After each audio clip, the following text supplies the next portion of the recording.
What's up, everybody? What's up, all you thousands of millions of gazillion people watching me? Especially myself and maybe my friend Sylvan's gonna be watching. So, hello to me and him.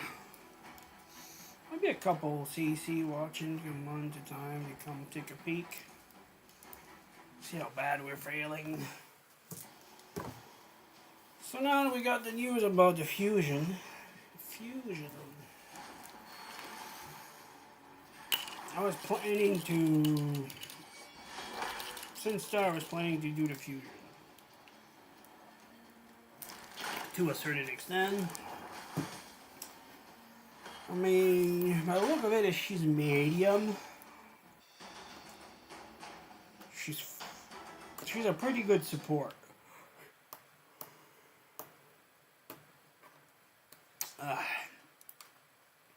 She's nowhere in S tier. But she's not a total piece of shit. So, what I want to do, I want to go over the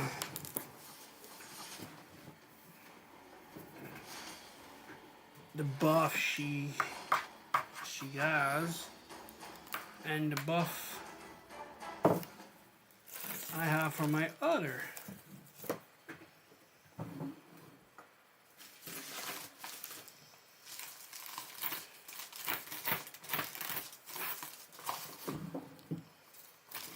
Alright, so I can compare. Yeah, I have too many. If I get too many that overlaps, it's not gonna be. Look at this fucking guy. Pretty lucky.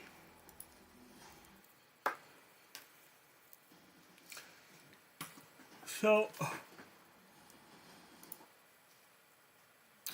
she got increased attack.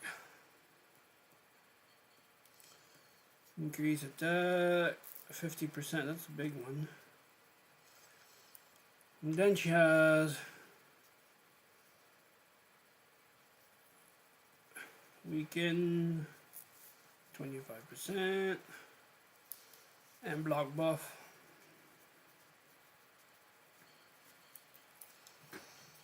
And then we're talking increase accuracy and increase speed.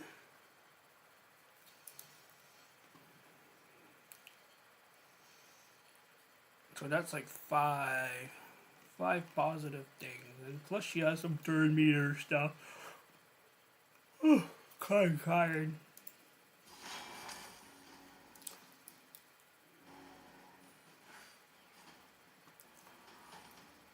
Then what I want to go see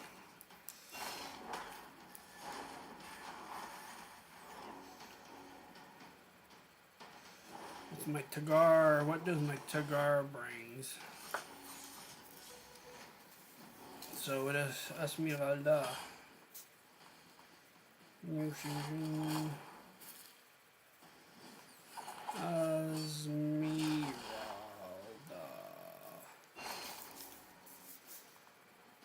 Then we Tagar.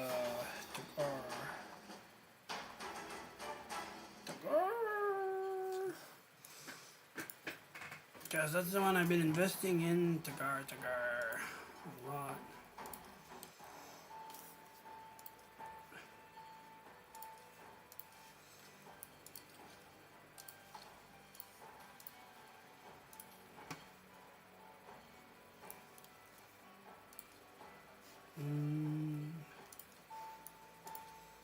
Tagar gives me increased defense.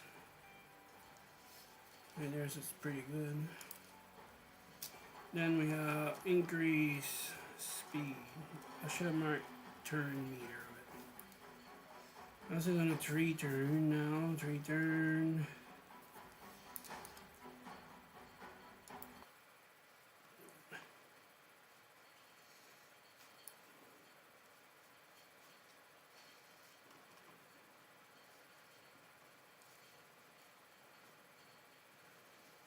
So 5 turn books to 4. So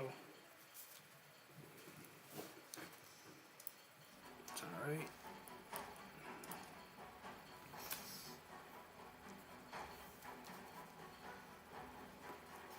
Then we have a shield. Slash revive.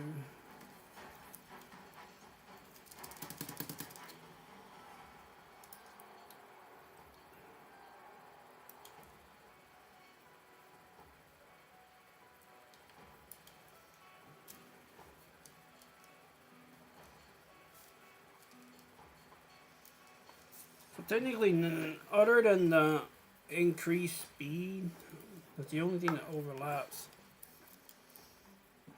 And Tagar, he only brings positive, he doesn't bring any debuff.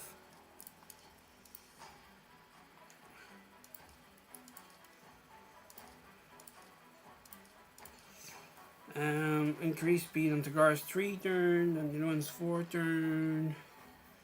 So technically it'd be good if they team up, because one can, it won't be at the same rhythm.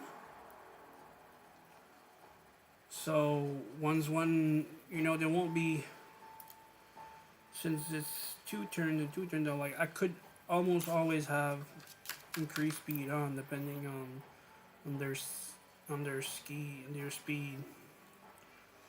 I couldn't.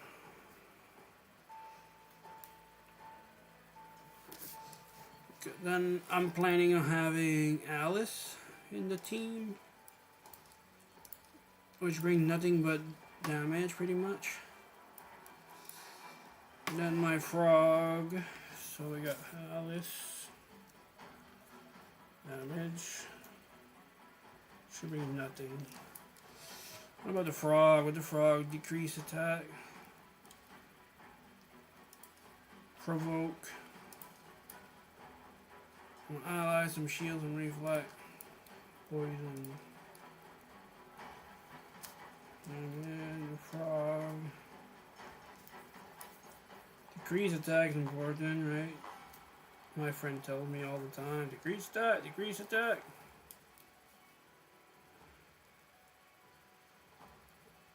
Then we have provoke.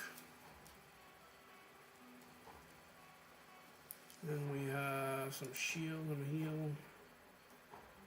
Ally, protect.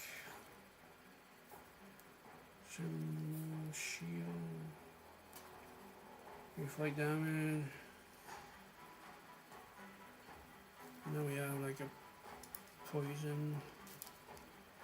Passive. Poison.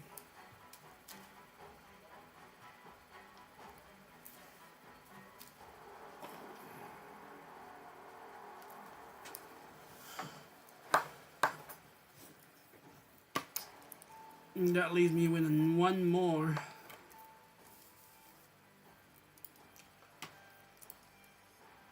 Leech. Decrease defense. I don't have a decreased defense, but I have a block buff. And 1 still. And that one will be offset. I would have a 3, a 4, and a 5 turn. For Hugo, the only bonus I get from Hugo really is Leech and decreased defense.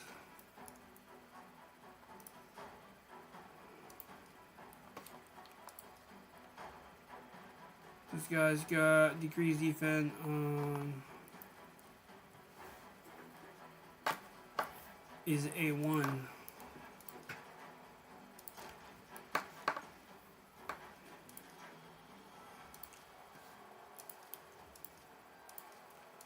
Strengthen. What about like a below?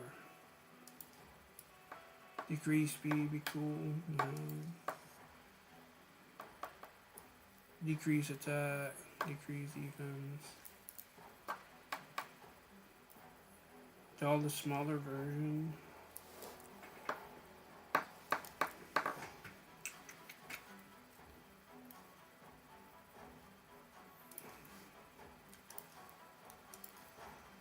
Increase F, increase attack, block damage.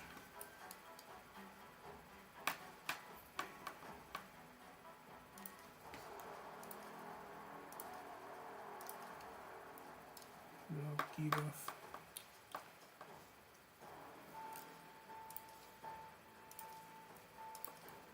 Increase attack. Increase.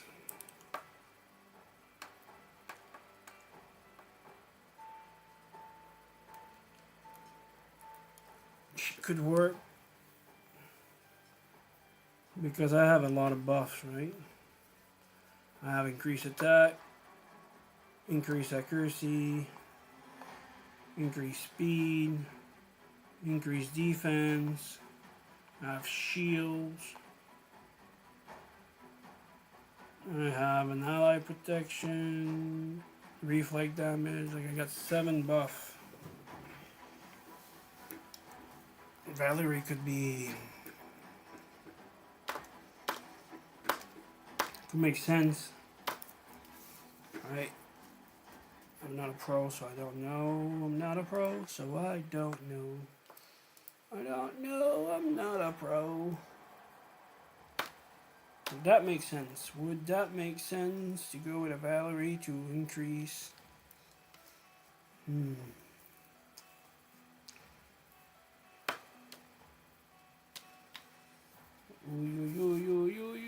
Well,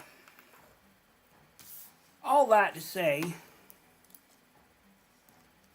all that to talk about.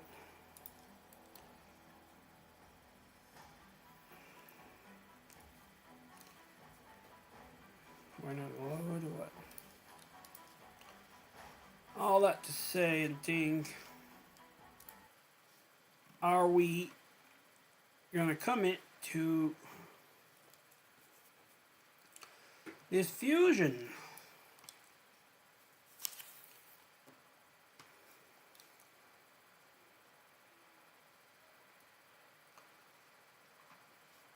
The good thing is like she's red.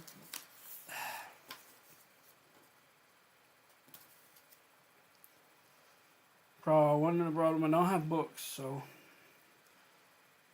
we have to forget those.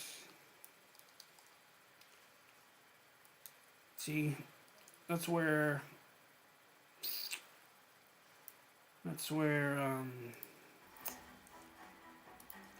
Valerie comes in pretty handy, because all those heroes that does not have the books kind of make their thing last longer, right?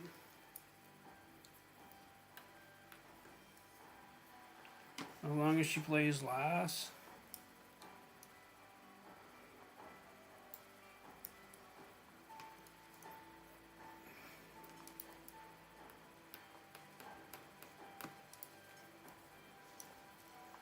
And she also brings that increased attack, which I always have. I already have.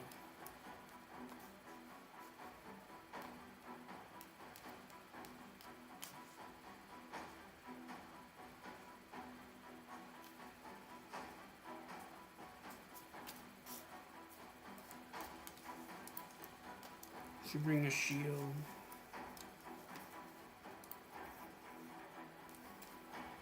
More shield. So, all that to say, we're gonna try, and the thing is, we'll know when the first summon event comes. Usually the first summon event is pretty early on the fusion. If we can make the first fragments, usually there's 10 extra fragments, which 2 events.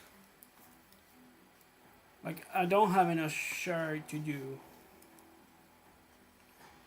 3 summoning events. That's the problem. That's where the problem comes in.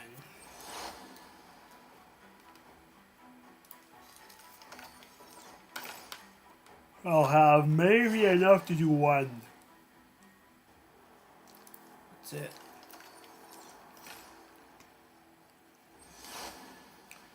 I believe I have enough gems to chase the events, other events. I'm hoping. I'm not super advanced in my dungeon stuff. And I'll have another shard tomorrow. And I wish there'd be like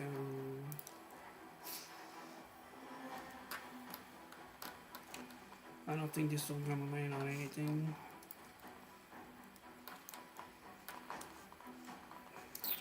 It's 5 days, right? We might land on this shard. We got a summoning. It's the 10th, which is in 5 days. 1, 2, 3, 4, 5, which is gonna be here, which should lie. I don't think we're gonna catch this.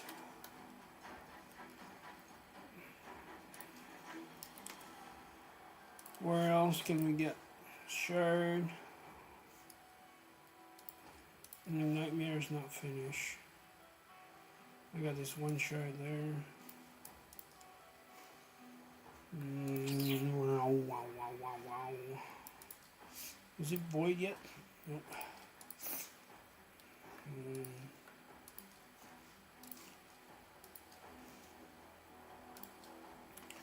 I thought there was like a...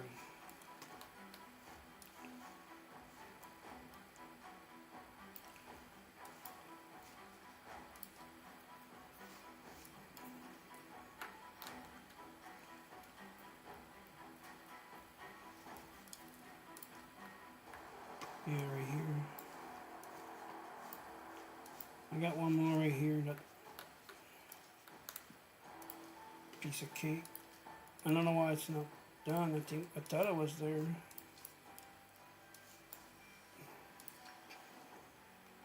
That's the next level, which is red.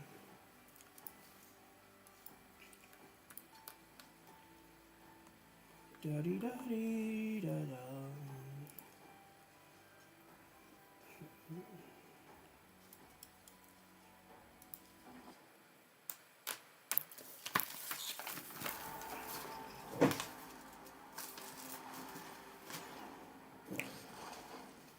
Whoops! What happened?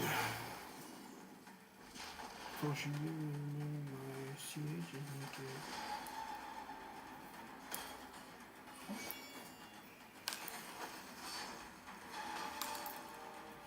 good.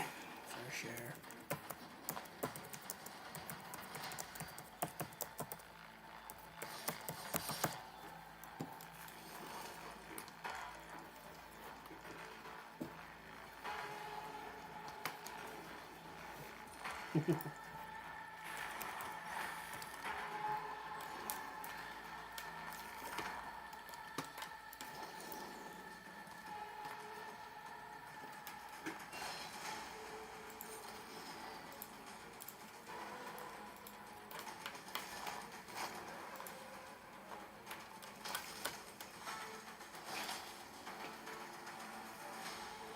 Oh yeah, I forgot. I didn't. Did I put a?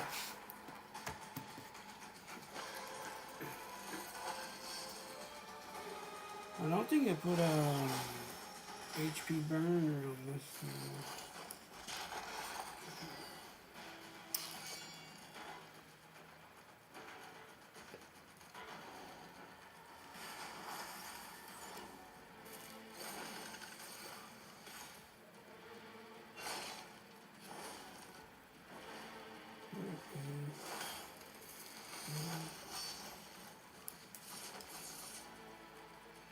Not a single HP burner.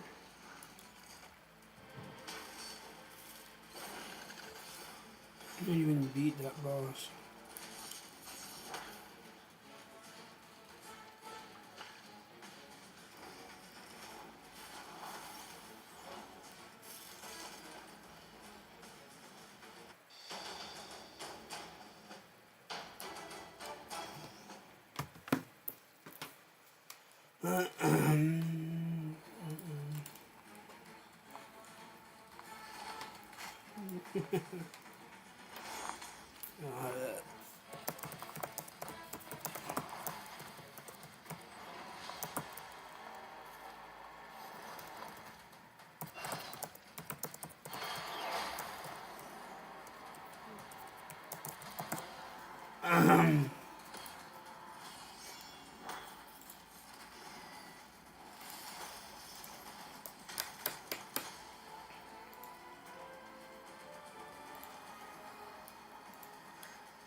And her aura.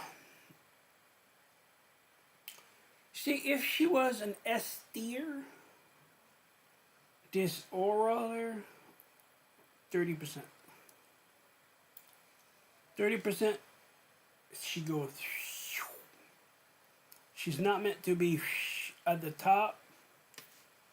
Throw it out at 19%. She's just like a medium hero. It's very easy to see that way. Like every top, almost every top S tier that it comes to my head, you have this aura that's the best of in the game. I mean, almost.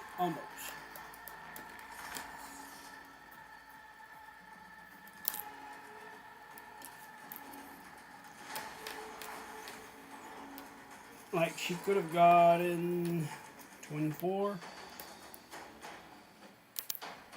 I think 19's a bit low. Just a bit low.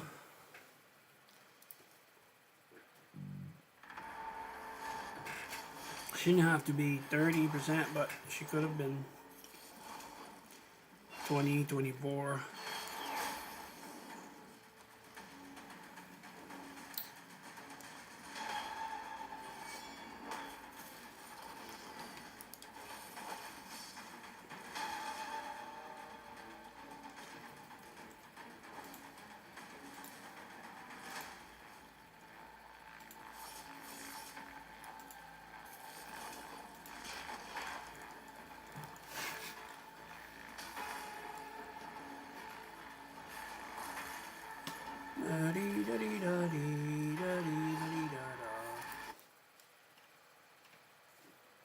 And he's gonna come after the fact. He's not gonna come like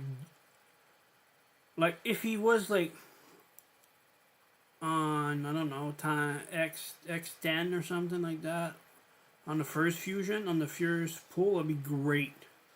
You go like boom, you pull him on the shard event, boom, you fuse her. Then you got the duo, which you're gonna have to, you would make it your run with. You have those two. Would have Alice, Tagar, most likely. One of the other. Tagar is the one that can come and go, depending on who you want. If you need a reviver or not. Then I would go with, you know.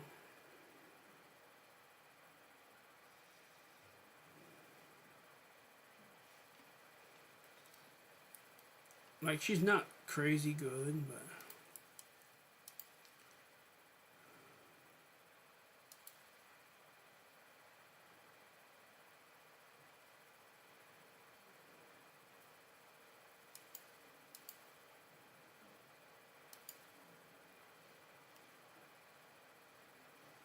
How do you vote?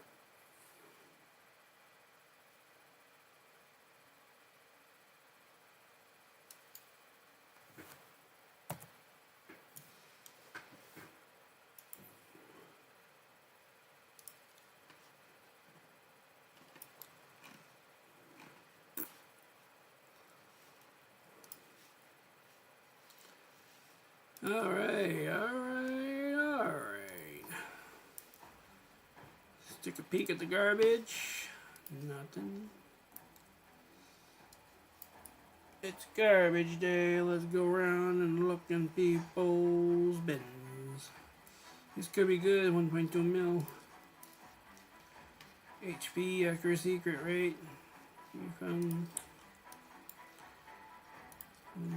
HP, speed, defense. I don't have any silver anyway. I can just look. I'm just looking. I can't afford anything, but I'm looking. Can't afford anything, but I'm looking. Oh, I'm looking.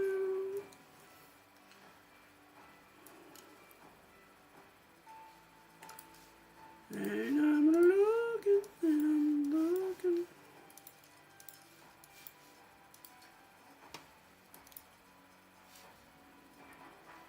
I need to max those out.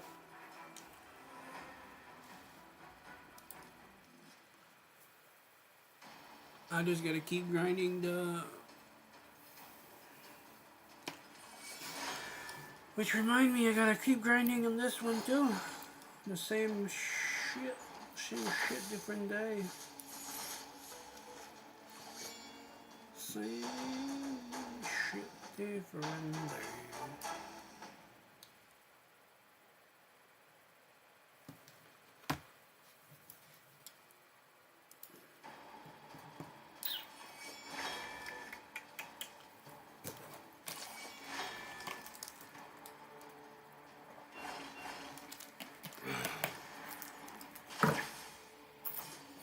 Yeah, training event there. I gotta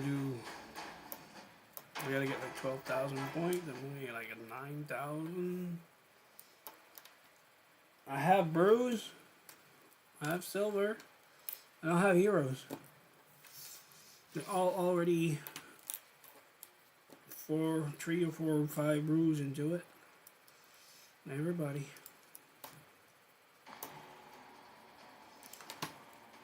Like I need a pull. I need to pull stuff, but I don't. I gotta eat things. I don't know. I'm just planning. I got like 6 copy of one guy. I think I got double check if the faction guardian is full, and then I'll probably plus him just because I don't really have plus stuff.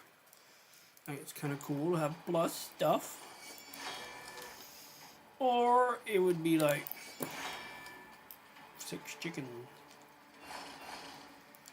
6 chicken. 5 ducks. 3 turkeys.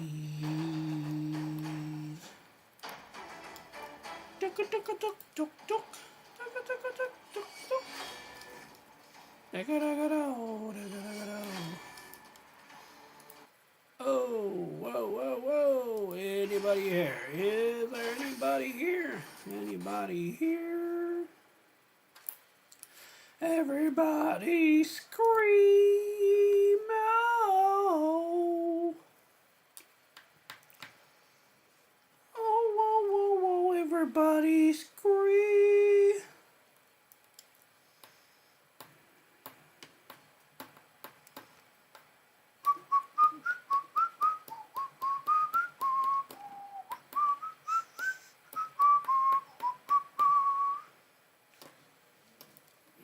See the problem? If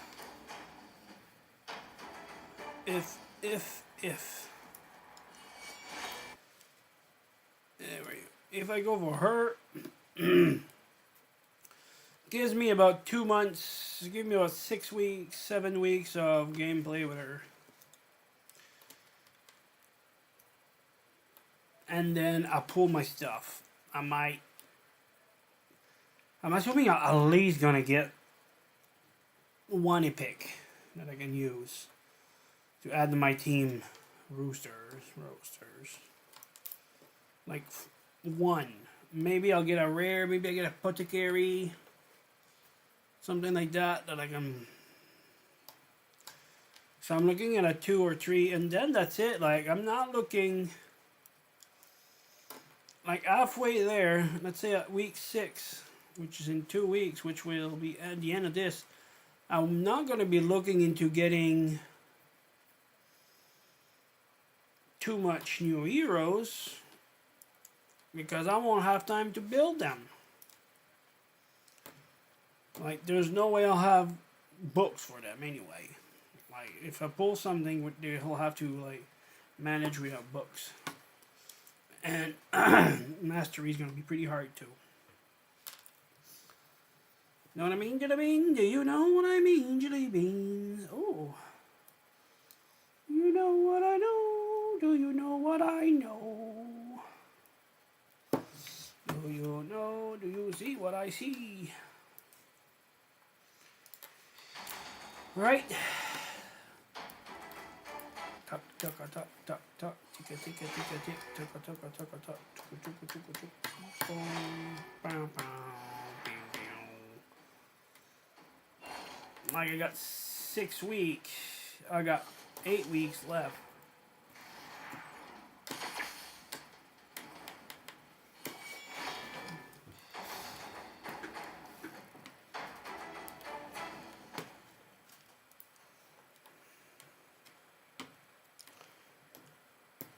Like it takes 2 weeks just to kind of bring it to 60. Unless you have stuff ready to go.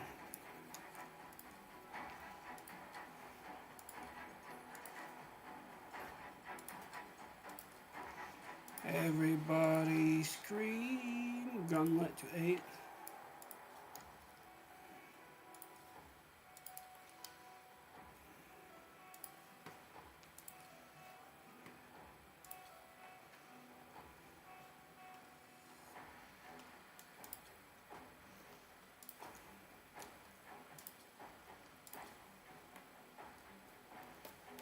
Jesus Christ.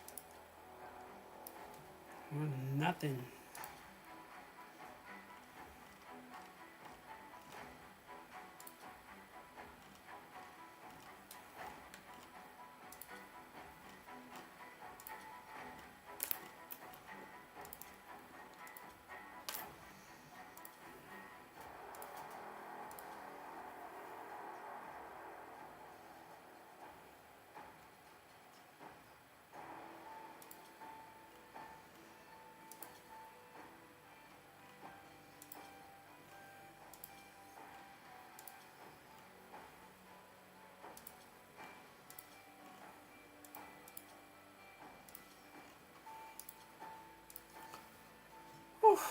Yeah.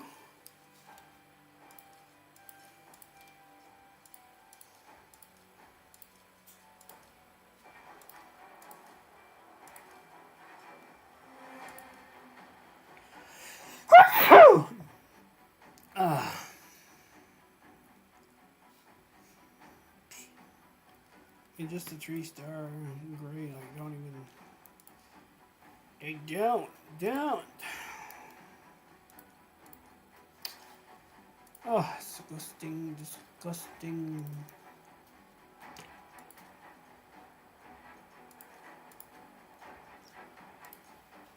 That's the best we got.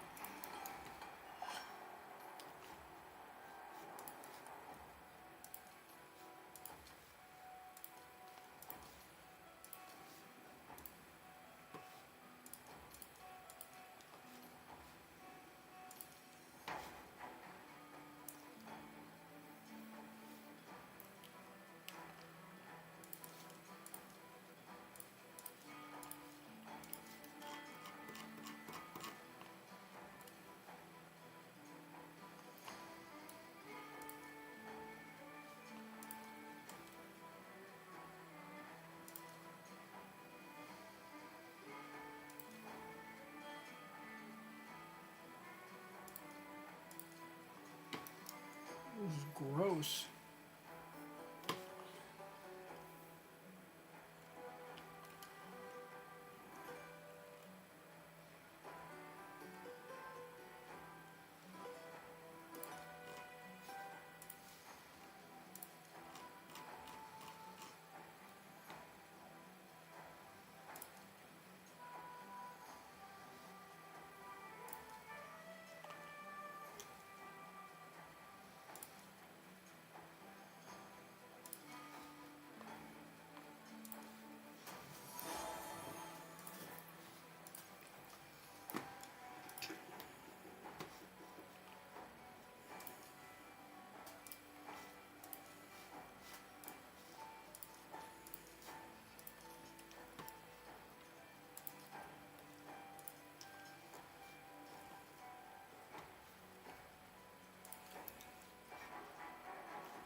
forget to.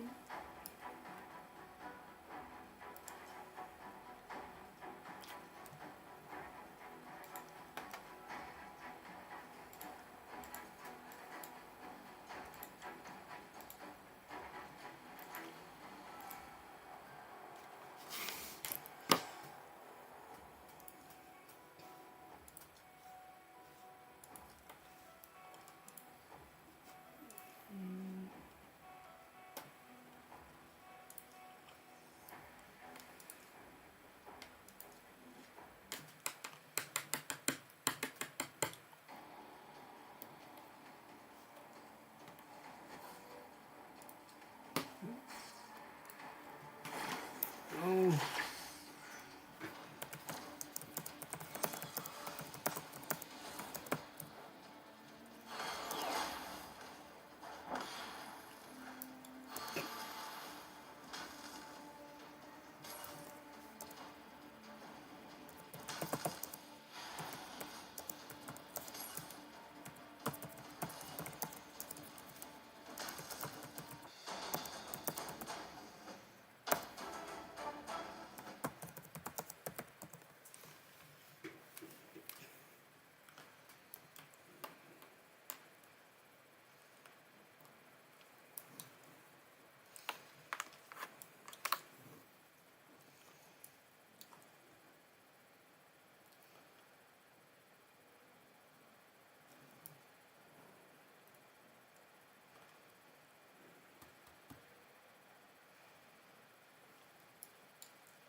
Oh, good night, babe. Hello, babe. Oh, hello.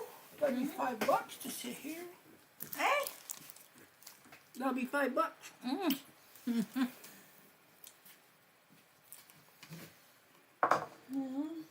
Go pee.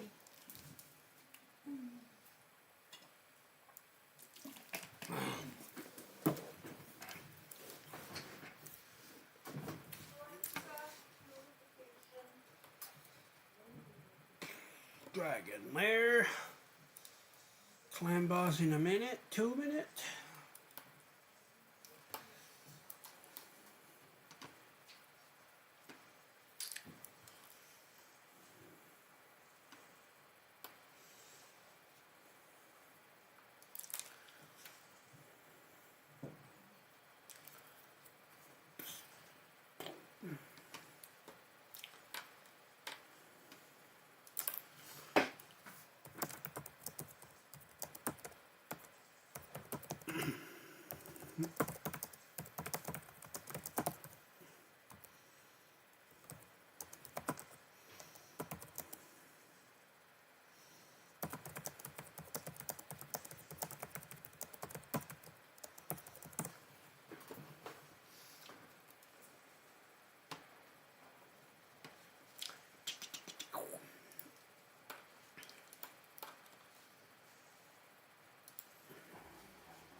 It's pretty quiet. Pretty quiet. Pretty quiet. Oh, hi, Dory. How's it going? How's it going, girl?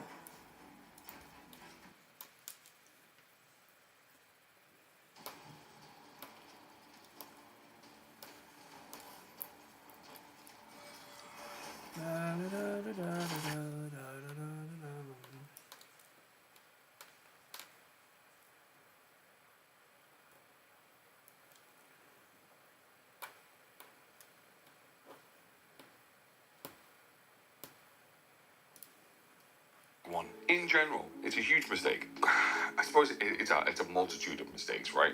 So it's about being blocked in these missions. And I've probably talked about this before, about making sure that you're checking ahead for your missions and everything like that. But this isn't that kind of a mistake. The mistake I personally made in this is that I didn't invest very well in my arena team, and by that I basically made a couple of mistakes. I'm stuck on my arena at the moment. If we look at where I am, I'm in gold 2. I should be way higher than that. I should be gold 3, 4, 5 as are some of the other players. And where I've kind of made my mistake was, first of all, was my defense. For some reason, I never changed my defense as my team got better. So as my team got progressively better, as my account got better, I never went back in here and changed my defense.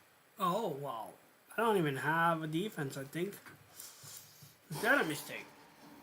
Is that a mistake? I hate fighting the harder stuff. Like I'm in...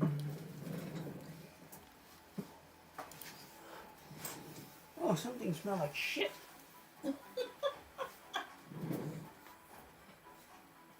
You, Dory? Who are you? Where do you come from? Me? You said I smell shit. I thought it was me there for a second.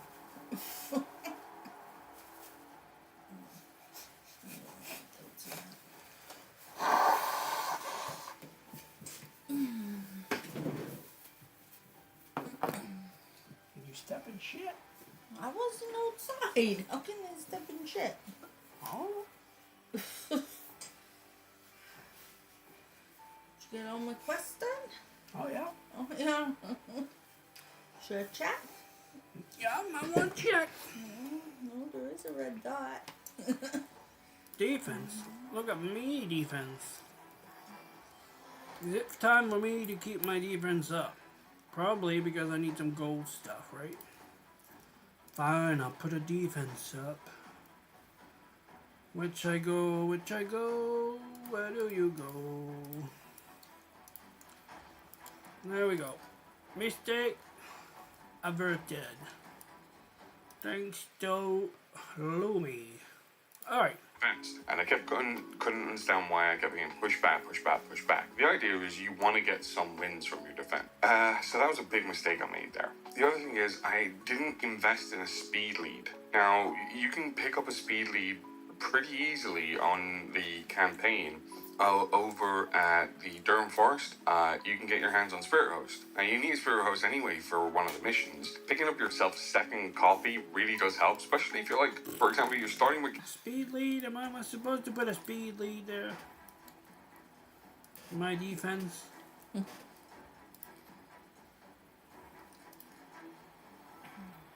Yeah, usually that's how I run it, right?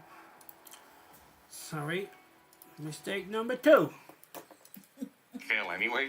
Spirit Host also is a dark elf, so she'll help you in faction wars, but she helps in PvP. She does have a speed lead, which is only 10%, but it's a big deal. Like, going against other people that have speed leads and you don't have one, you can feel it. You know you're going to lose because they're going to outspeed you. They're going to get their attacks off first. The only way I've been able to deal with this, basically, is to try and build Helicath as fast as possible.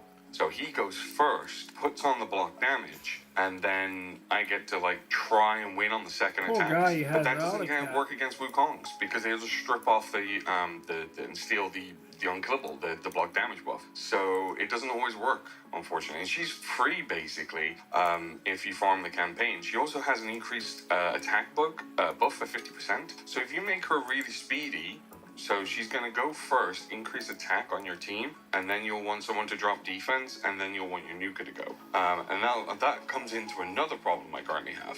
So she also removes all debuffs off the allies and places a block debuffs on them for 1 turn as well, which is kind of cool, but the chances are you'll never use that, because you'll already have used the increased attack and the nuke, so it would never come around to be used, and then her A1 is kind of pointless. But she's literally free. Like, you can pick her up from Durham Forest. She literally only needs like 4-6 books, or if you don't even want to use 6 books, as soon as you get 1 into her strengthen, you don't need any more books into her, and you just stick her in there. She doesn't even have to be 5. You can make her 4-star, 5-star, whatever. It's all about getting just the speed off and getting the increased attack on, and boosting the speed of your entire team with your absolute perfect. Also, if you are looking to start a brand new Raid Shadow Legend account, all you have to do is go in the description below, click my link, that's my... No. If you do so and create a brand new Raid Shadow Legend account now, as of today, you will receive Corrado, Fox Hunter, as your starting champion, as well as at 40, 45, and 53 epic champions to help you along your way in your journey.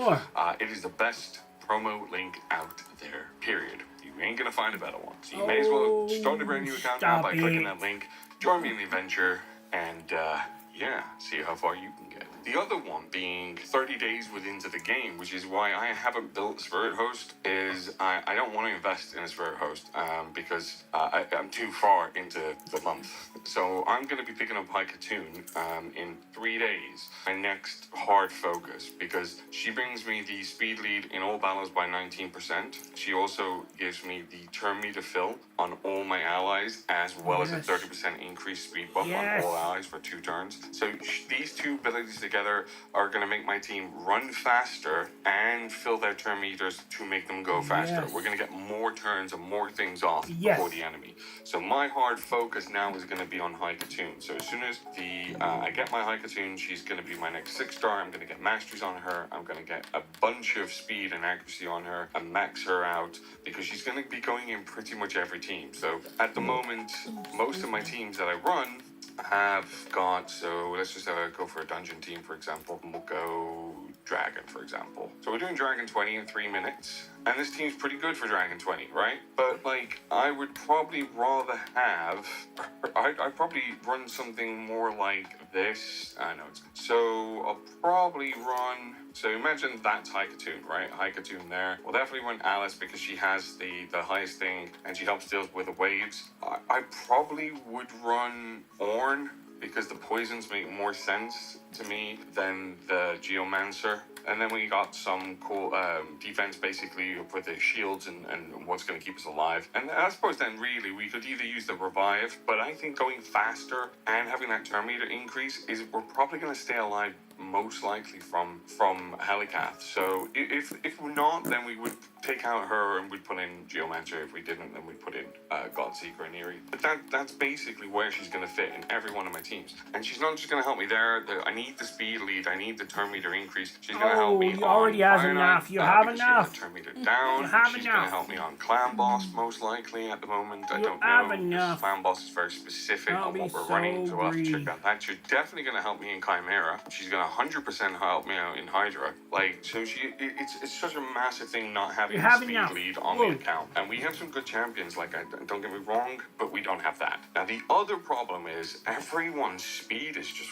out of whack. Nothing lines up. So at the moment, my arena team pretty much consists of Helicath, Dawncaller, Sabitha, Ugo, but Ugo has no gear because it's currently on Relic Pretender. I need to move that back over, but I also need to rebuild Ugo because she doesn't have the right accuracy. So I need to refigure that out. So I'm gonna have to build Ugo tomorrow when the gear advancement event comes out because I need to build her with the right speed and enough accuracy to land a decreased defense. And then it's Alice for the nuke.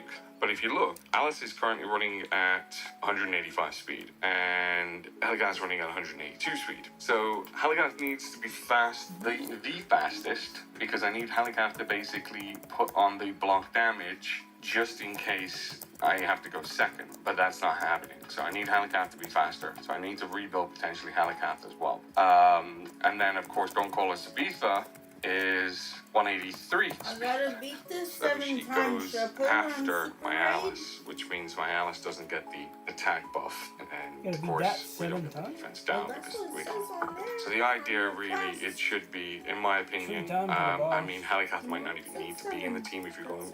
Helicath is more for me for going second team rather than going first team. But I think if I Same can thing, make it so any Helicath level. is the fastest, any he puts the block damage on, or if he Well, you doesn't can put the do block super if damage you on, want. he You'll does tell have us to.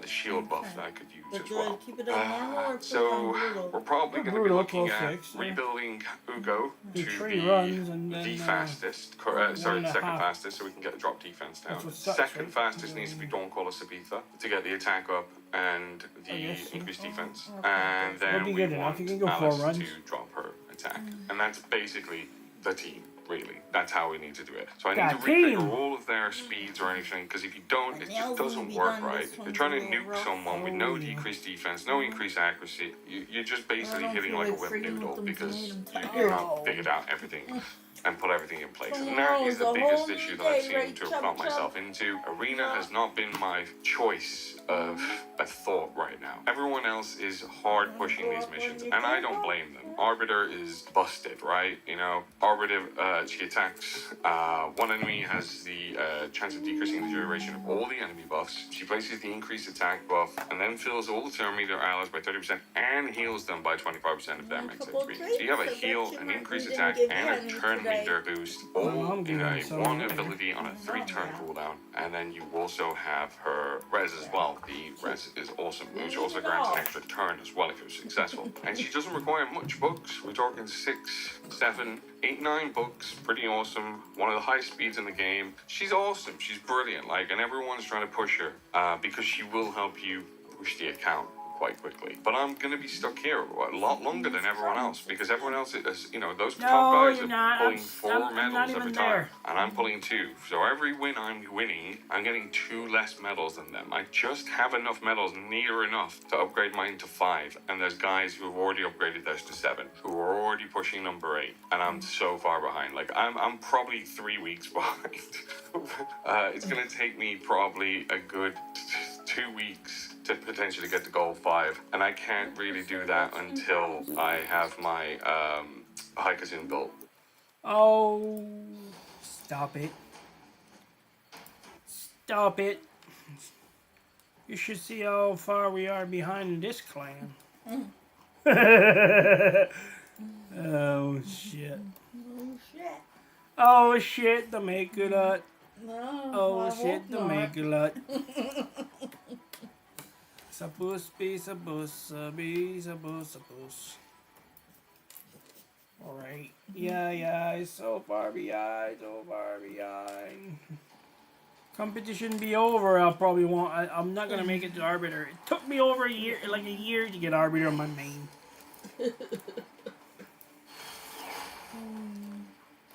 Ay, ay, ay. Oy, oy, oy. Ay, ay, ay, ay, ay. Been an oi kind of day. Ay, ay, ay, ay, ay.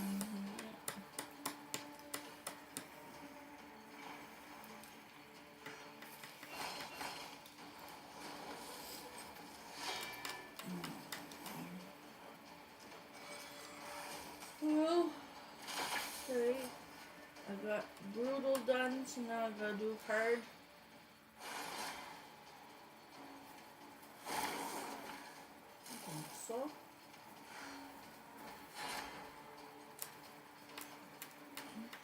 Ray, why are you itching all the time? You've been itching and licking today. Huh? What's going on? Get up on the bed. Here, get up on the bed. Get up. Lay down.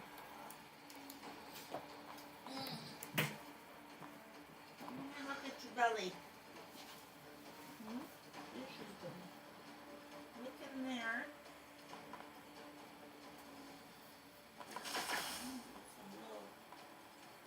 Some little hairballs.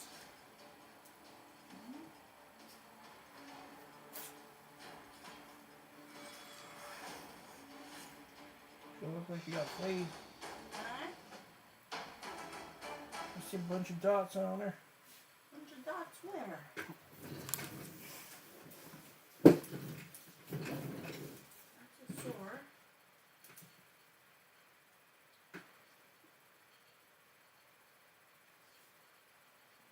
In here, her fur's wet.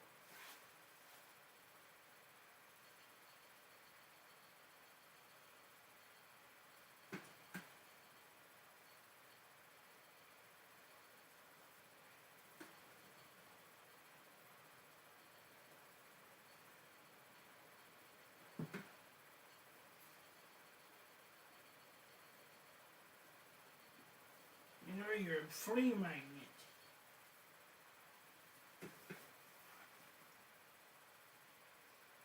No, but I'm not supposed to get fleas in the winter time. Not much of a winter coming. She got red. She's I know, her skin's irritated some.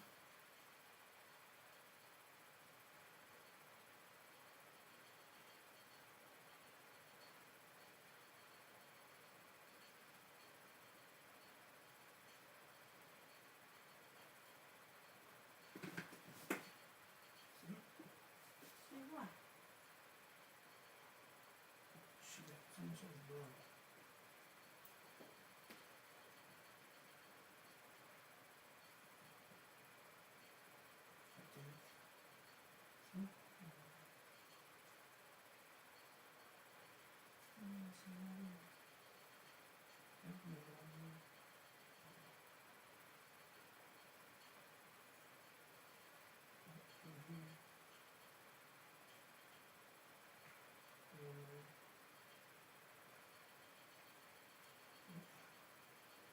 You going in the bath tonight, girl?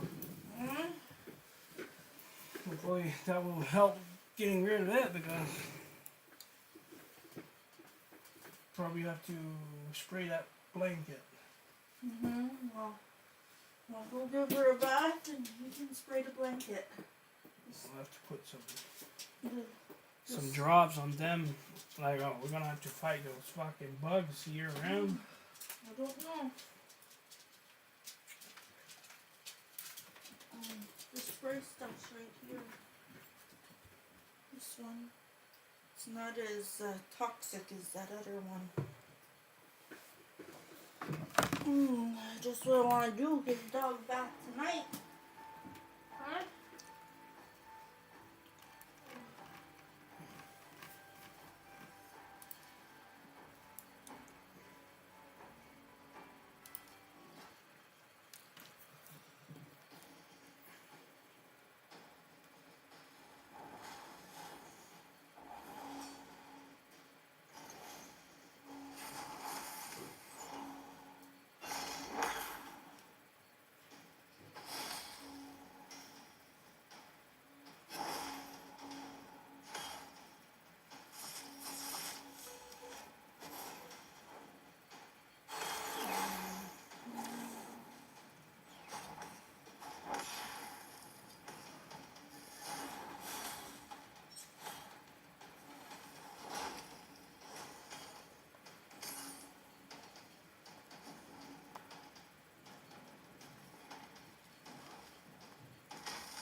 Come on, Mama. Come on, Mama. But we gave her that shampoo stuff. It was supposed to last longer than that. Well, they say you can use it once a week. Oh, okay. That's not good. Come on. Come on. Where's your sugar, baby?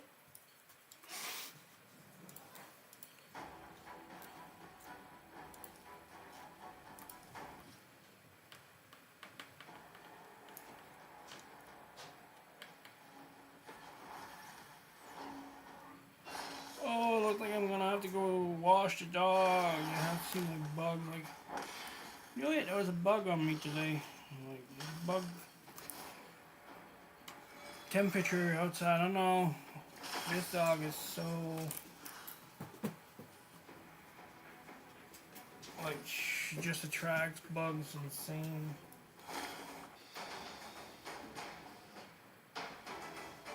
Well, the problem we have cat that travels a lot.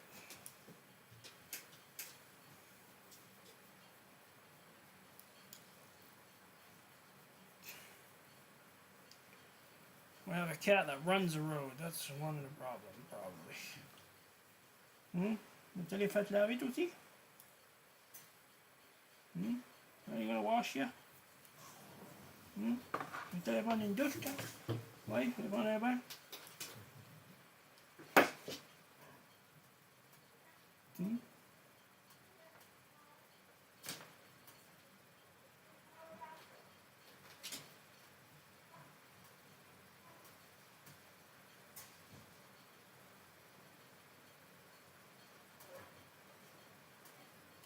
Ok, on va.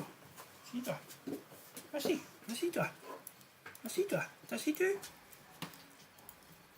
Tu t'assis-tu? Assis-toi. Non, non, t'es pas obligé d'embarquer sur le dos.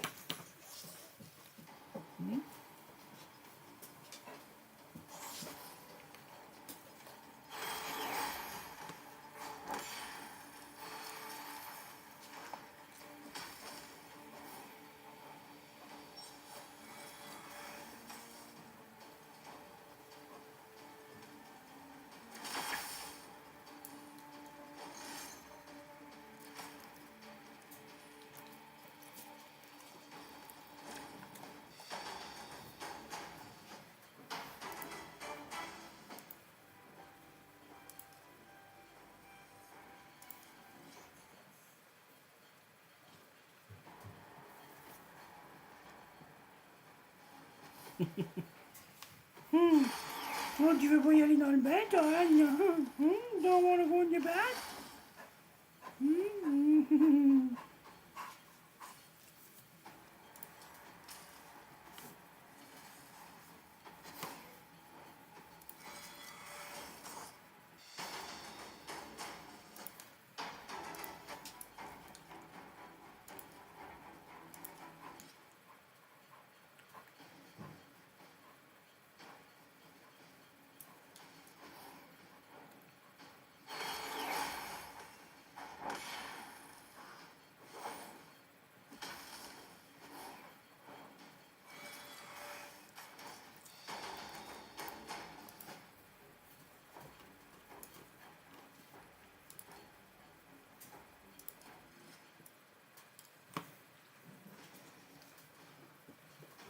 King Dangle, baby, da da.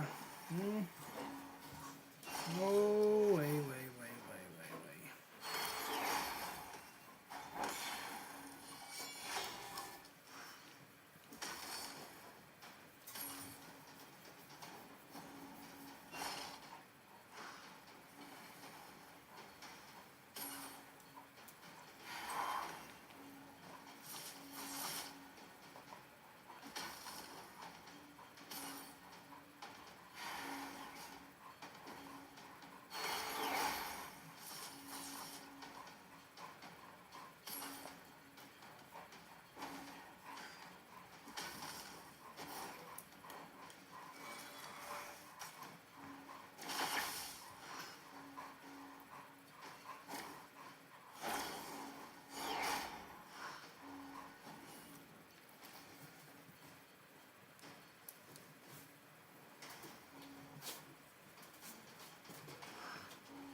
I hate pop-ups.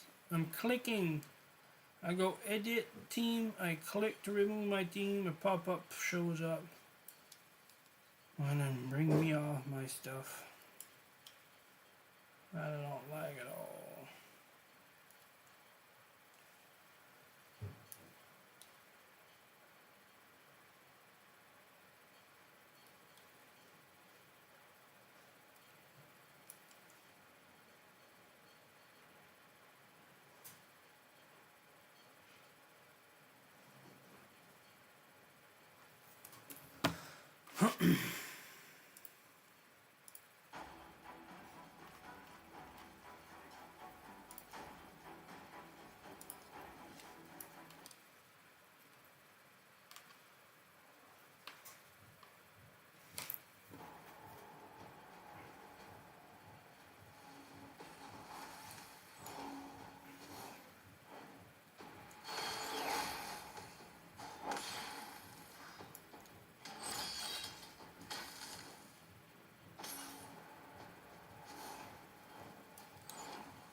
Ay, labi ko nun!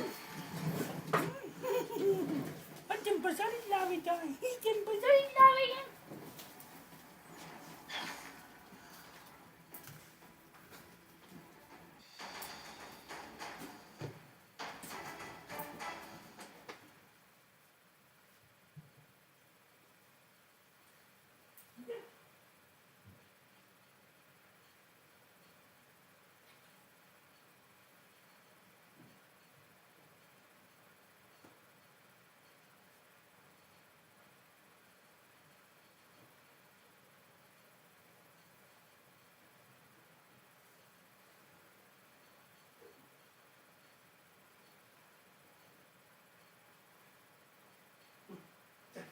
Kasi na ganun. She ran away. She went upstairs.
Non.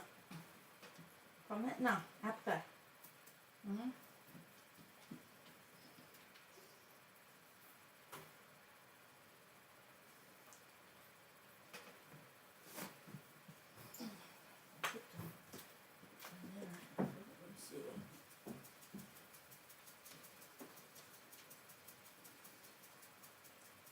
Okay, baby. Hey. Mhm. What's a good girl? Oh, this isn't a spot.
Non, pas dehors, puis tout mouillé.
Oh, ligne de pitou. Oh, ligne de pitou lavé.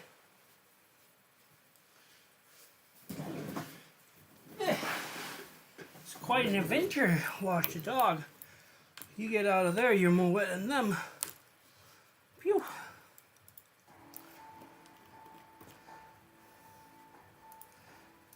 Alright. Then you have to take a shower yourself, right?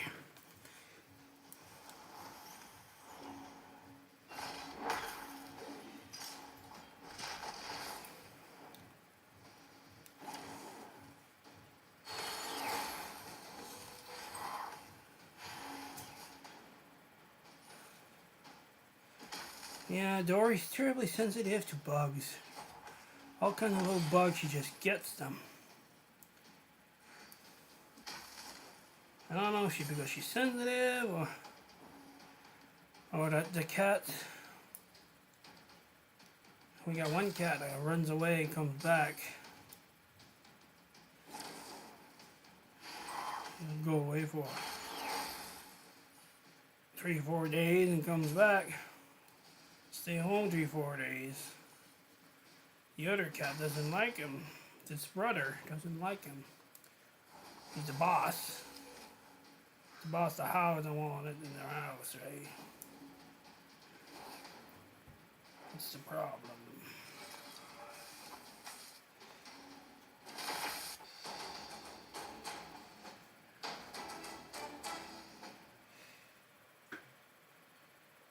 So, but man, we fought fleas for 6 months last year. I really don't want to fight fleas again for 6 months, like year round. Like, give something to the dog and every month or something. I don't know. It's super expensive though. That's the main. Makes a bill. Like it makes a bill. It creates a bill.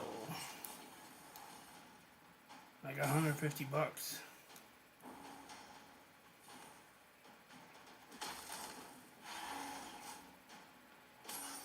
It's just gross.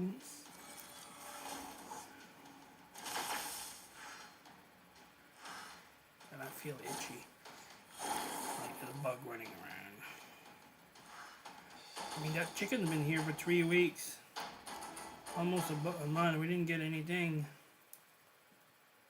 I don't think so anyway. But I picked up the chicken today. And when I brought it back, I had a bug on me. I don't know if she caught the bugs too from the cats. Or she had the bug all along and then I spread it around the house. But anyway, I'm going to throw her back outside tomorrow. She seems to walk again now. Hopefully she won't break a hip again within the first day.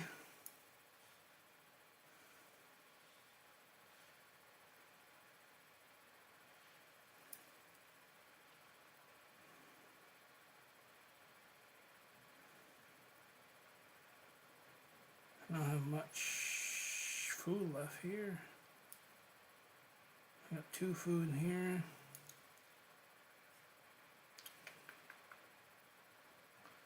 Sit.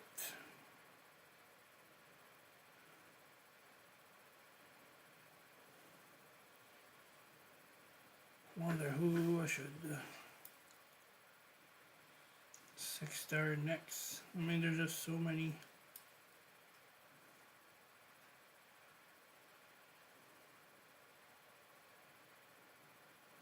Not that many, I guess. I mean, all this is decent, but I already got Tor and some. I'm more likely to go with. I already took Mad Hatter. I mean, they got the Bunny, Mountain King, Soulless, I'm not sure.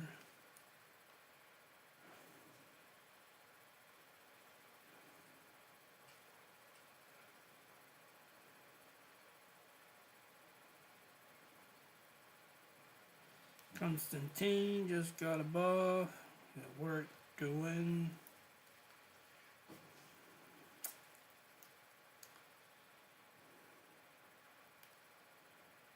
Edgemont, I had since day one, pretty much. Well, not day one, but for 6 months, first 6 months. Never used them. I got Gin Toro too. I think I did 6-star in. Let's see.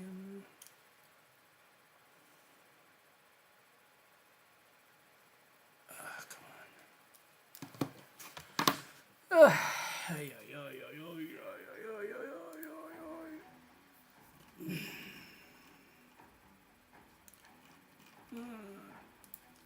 Stop lagging. Just stop. Just go. Can you pass me the clippers? The clippers. Yeah, the nail clippers. Like these ones? Yeah. Thank you.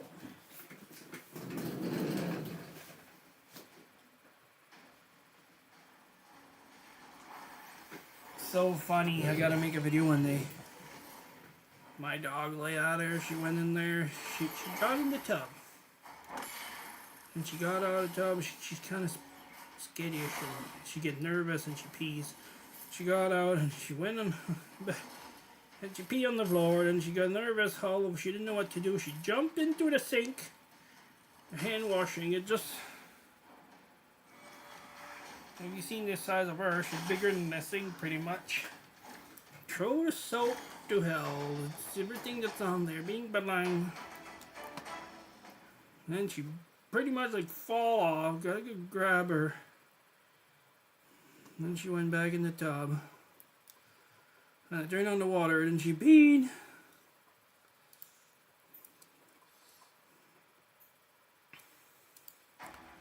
Then she just stayed there and she got washed. That's pretty good there.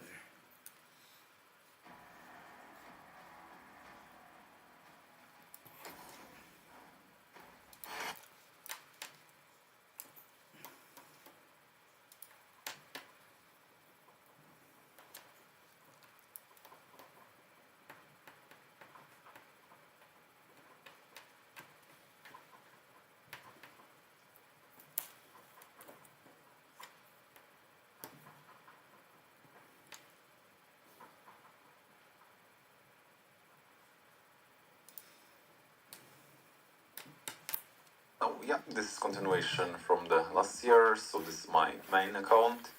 And today we'll be talking and showcasing Ninja and how I built him and how he changed a few things on my account. Yeah, so let's go.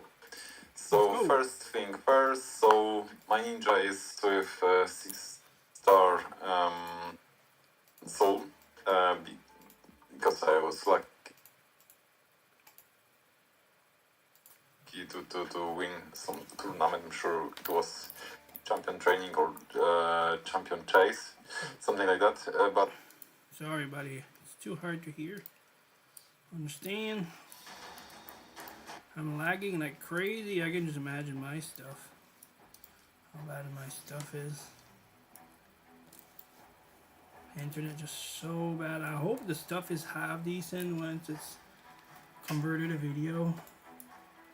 I don't really rewatch anything. I'm just... It's live and it's live. You get what you get. It is what it is.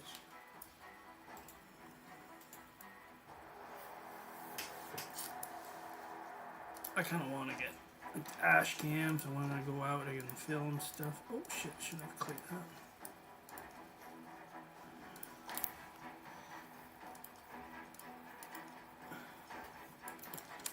Speed boot, lifesteal speed boot with crit rate percentage.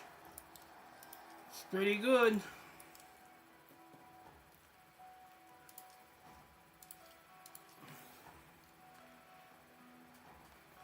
Speed boot, crit rate accuracy. Pretty good. Oh, here comes the man, the legend. The one and the only.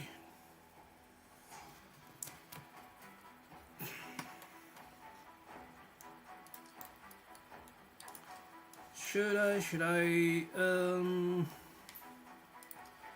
5 stars? You know, if I had a 5-star, it'd be a lot just easier to swap. Bang, bang. Bang, bang. Instead of changing all, I had to change earlier there. Which I already forgot what I was doing. It's only 5 stars, not 6. So the other one's going to 6. But this one's also only a 4-star. That's a 4-star. I don't think it's speed. Oh, yeah, it's speed. 5.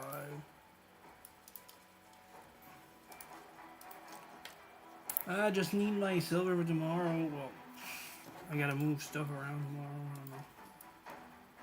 don't know. Like,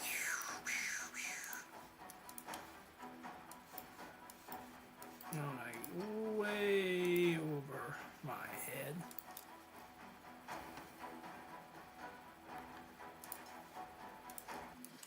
Let's go. I-O, and off to school I go.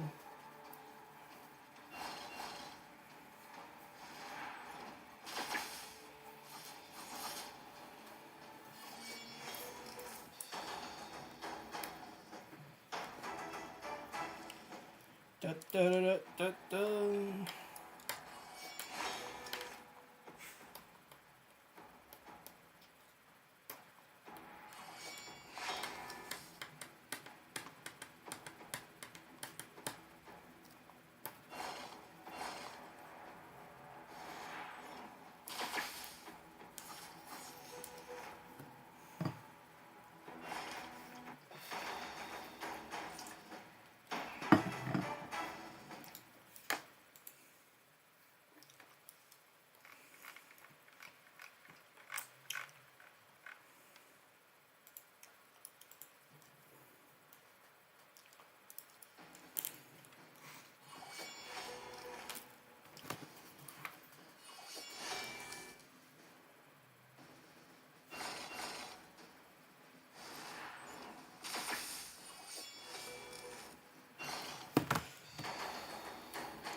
Oh, I got an itch everywhere now. Kind of like lice or something. I don't know.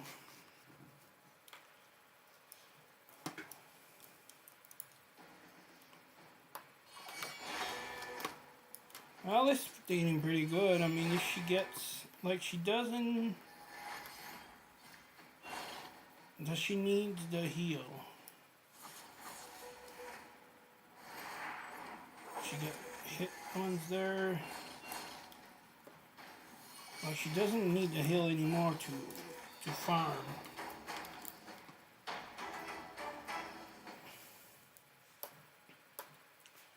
Like I can put her into accuracy. Build more. She'll have more accuracy.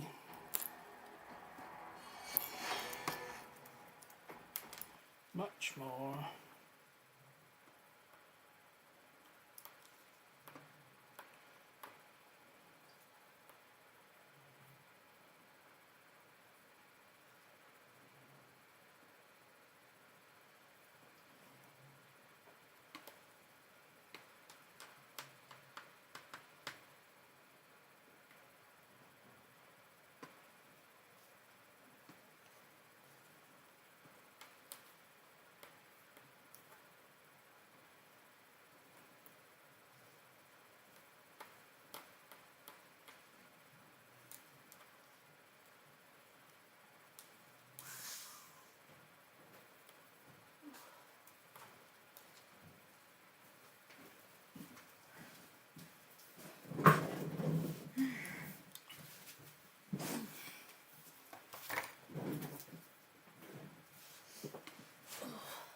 Did you shut the pump?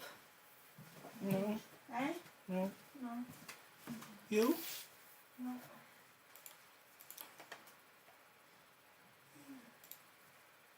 Okay. That's off. I didn't wash my hair because I washed it this morning, so I'm not gonna bother wetting my head. Hey, I didn't wash my ass. I washed it last month. Even better than that, I didn't wash my ass because I wiped it earlier today. Yeah, that's right. Right? Pretty good. Yeah, pretty good, pretty good. I don't wash my ass. I wiped it off earlier today. Oh, You're funny. look at that. It's 10:10. Hmm? It's 10:10. Then 10. 10:10. Let's watch 10 then.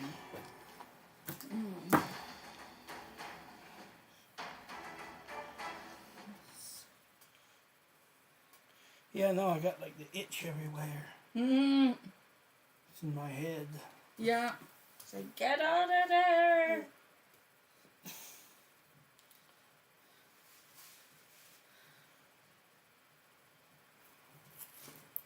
Well, we're gonna have to wash those dogs every week. Yeah. Well, look at all this I got to collect. Oh, look at you collecting the collecting stuff. Mm. You a hoarder. I'm a hoarder. All those rewards. Mm. Oh yeah. You know what we got to do now? What now? It's dragon. We gotta do the dragon with Gotta a do special dragon. team. We're a special team. Yeah. Oh, for sure. Tell me about it. Is it ever gonna end? Uh-huh. Is it ever gonna end? Nope. That's their trick. Yeah. And they're like, okay, well, if you want to just put in money, put out money. Yeah, it's like fleas. Never ending. Put Huh? out money, put out money. Yeah, I think so. That's kind of sucks really weird. Anyway. Oh, she's so sensitive to them. Yeah, she's not so much. I don't know, right? She never really, she had it once and it just got. Yeah, but then when she had it, there wasn't cats going back and forth all around the town. I didn't have any cats. No. It was just her. But the cat, none of the cat itch. Yeah, well, maybe it Mhm. doesn't affect the cat like the dog. I don't know. Like I say, she has very sensitive skin. Like, bothers her all the time. Barely bothers Leah. Mm.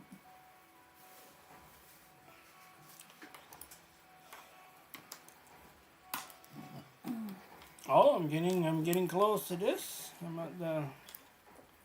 I think I'm getting close to that. Yeah. Well, if it loads, we'll know. If it loads, you'll know for sure. That's the only way you'll know.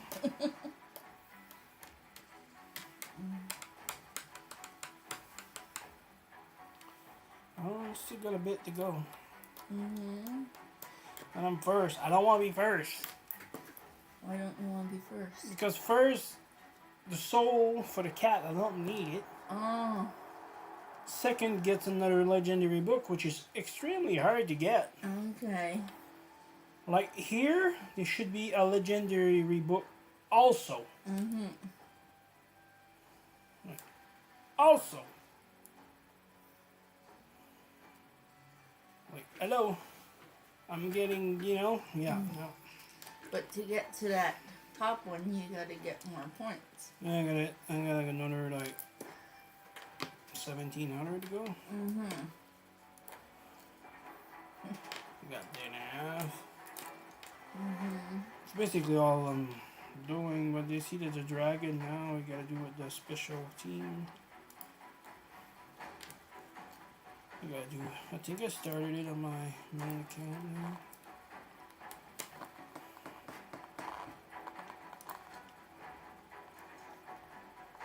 I gotta do these.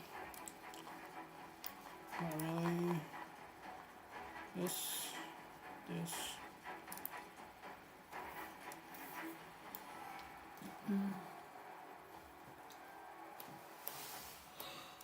Oh boy, oh boy. Mm.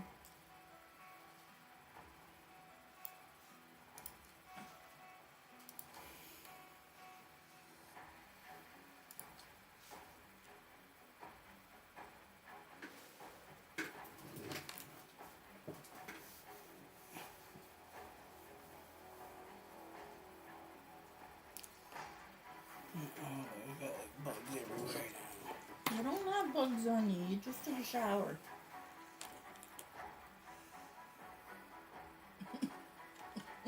I got crabs now, bro. Oh gosh.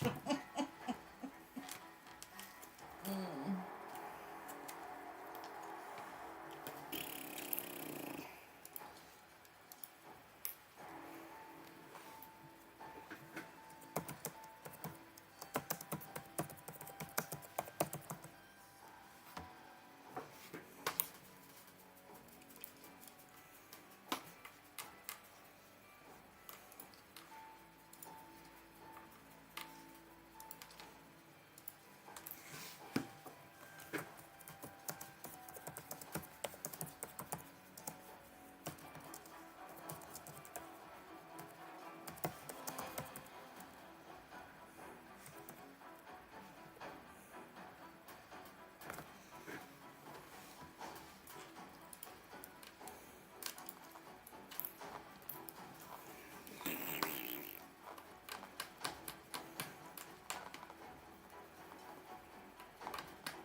Yeah, I'll put their collars on the bed in case they wanted to go OUT. I said, Oh, I wanted to go right away. Oh, I'm I like, know. no. Nah, I told her no too. I told her later. Yeah, I told her no when you were in the shower. And she was standing at the door. Yeah. And when you left her out of the bathroom, she came to stand at the door, and then I was doing something. The next thing she ran upstairs, and I'm like, oh shit, I hope she doesn't go jump in bed with your mom. She's still wet. But then she came back down.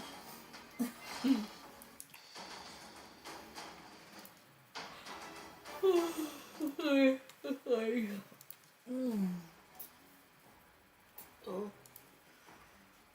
I think that was just like a sleeping pill right there, washing dogs before bed. It was like, oh.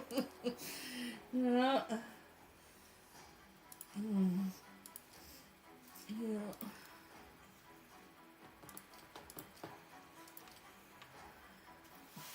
It's a little bit of a workout. Well, at least Dory doesn't. She doesn't try to jump out when she's in there. She's fine. Yeah, she's used to it. Mm-hmm. Yeah, I kind of know what's going on. She's not used to it. Yeah, she jumped in the tub at first, Yeah. but then she jumped right back out, and then it was on the counter. Well, you're just blocking the way right there. Wow. Couldn't do nothing. It's kind of hard. The bathroom's not very wide, you know.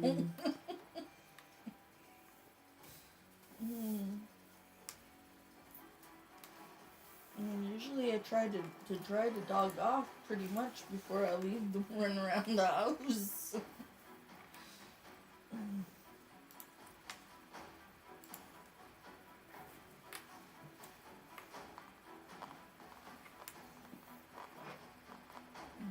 Yeah, tomorrow I gotta get a hold of the groomer.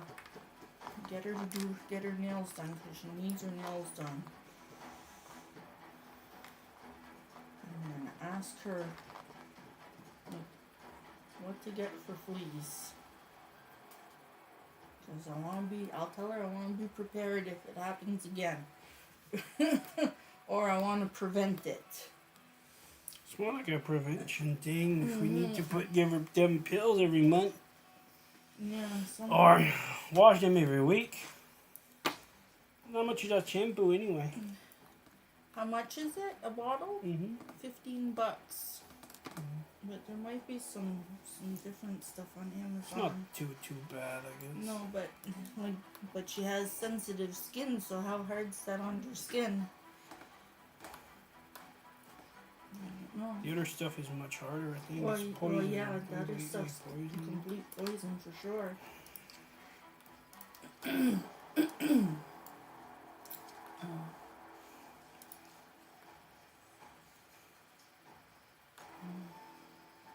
I'm gonna get one of those for.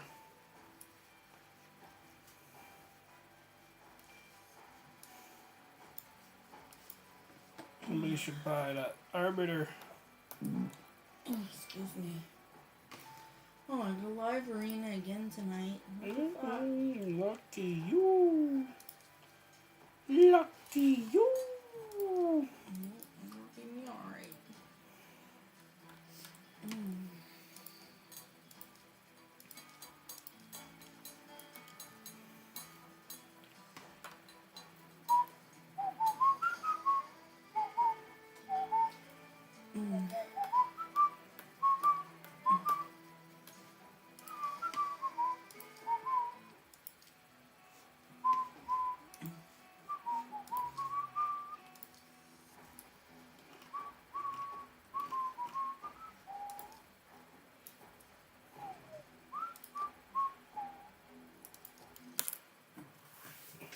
Like the cats, the cats don't really interact with each other, and they don't really interact with the dogs.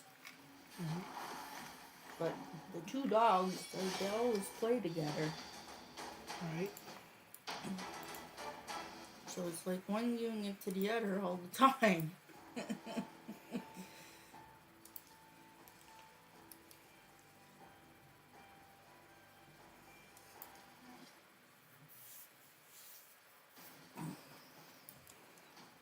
Oh, I don't even have the speed or a girl on. Oh. Go faster.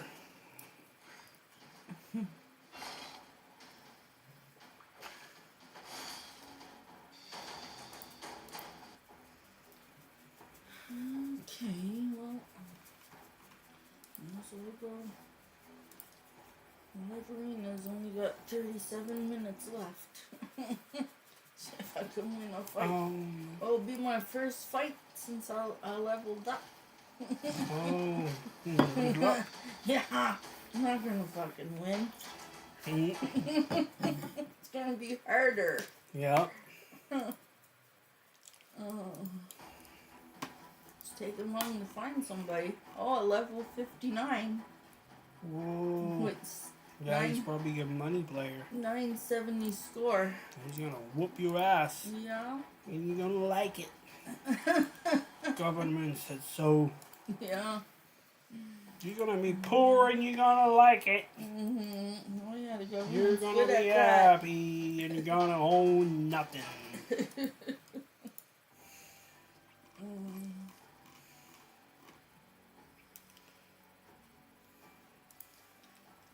His name is Blind Bat. Well,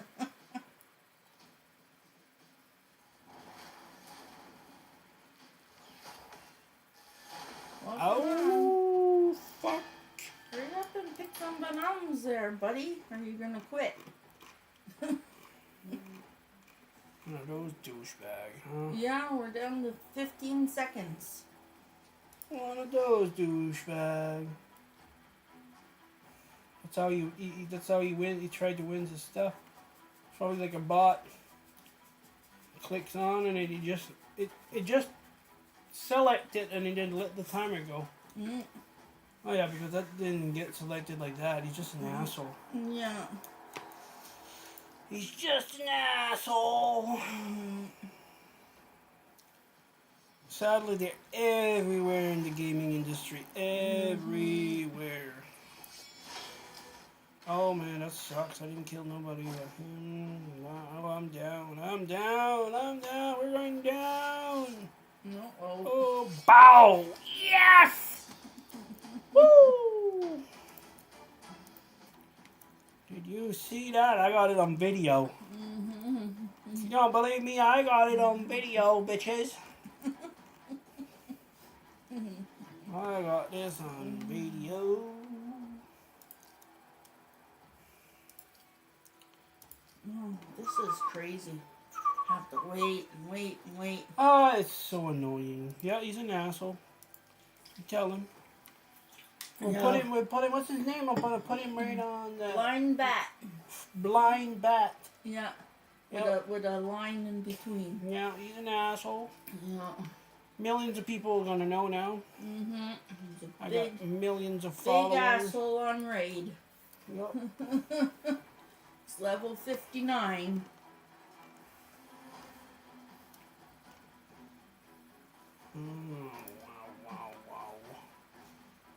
Wow. Wow.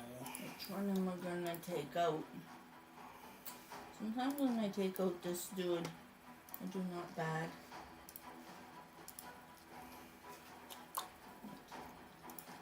What's he gonna put at the end? Alright, Brutal's dead. That's good. Now listen to me. I'm gonna have just to tell them how it is. Yeah. I think we just got a bunch of Which sheep in one here. should I take out? Sometimes I take out that one. The bottom left area, I think he's pretty This nasty. one? No. That one. Yeah, I think that one's pretty nasty. Okay. So we'll wait till the last second. Well, you have to at least select it. You don't have to confirm it. Well, you gotta give him the finger, but he's not there. It's just a program doing it. Okay, I bet you that's what it is. Took out my monkey. I took the monkey. Mm. Ayo, ayo, ayo, ayo, ayo.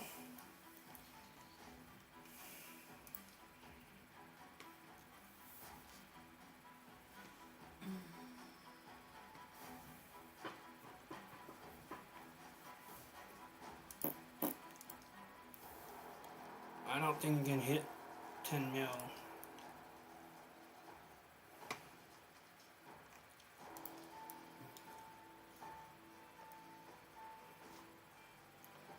I'll have a hard time one keying this. I think bad. It's just bad. I doubt I do 11 plus. See, we did 8. All weak hits. All weak hits. Weak hits, motherfucker.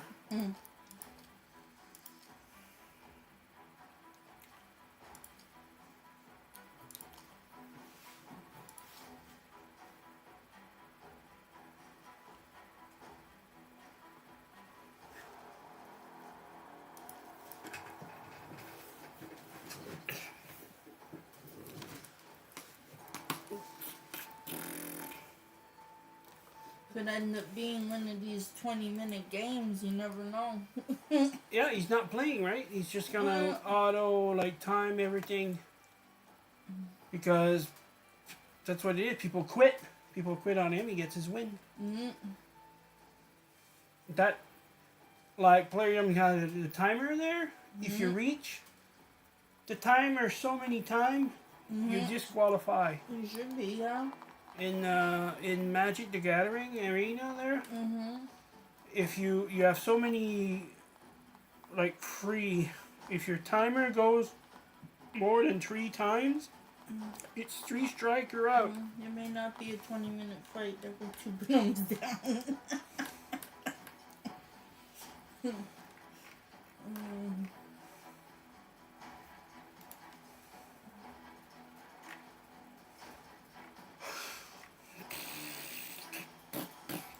But yeah, that's what should be done on this too. Like you should have strikes every time you go Yeah. to maximum timer. Mm-hmm. 1 strike out, 2 strike, 3 strike, you're out. Yeah. You lose. You lose. Mm-hmm. Uh,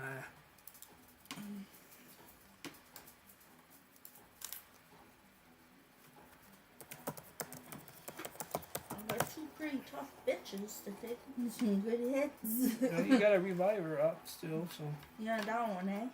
yeah, but she's locked. She won't be able to use a revive skill. That lock on it here, that red lock, Okay. that locks her up, and you can only use A1.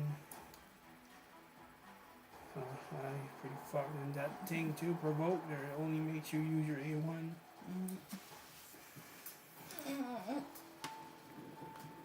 Try it again. Ouch.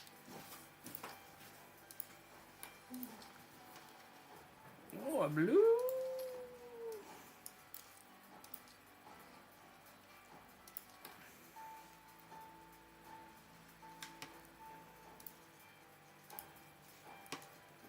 Oh, this is Christmas.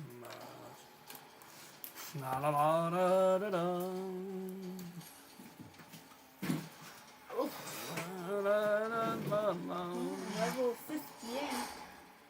La, la, la, la, la. But only 5 points more than me. Well, that's the thing too. Some people manage to climb the first, and then I thought that was bad. The first step is so bad. There's so many people in that first ladder there. Ooh, a blue. Oh, blue. La la la la la la la la la la la. Dee dee.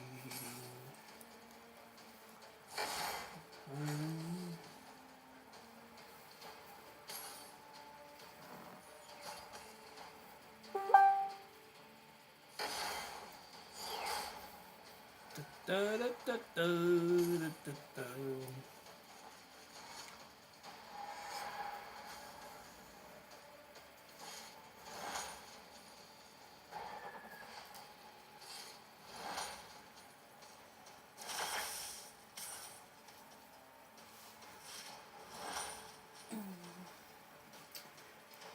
Well, I think I'm gonna take out this monkey. I think so.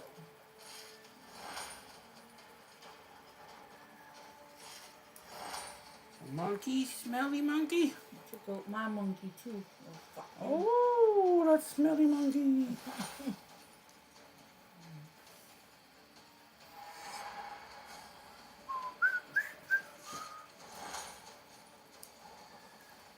He's got his on auto too. Oh, no, he doesn't.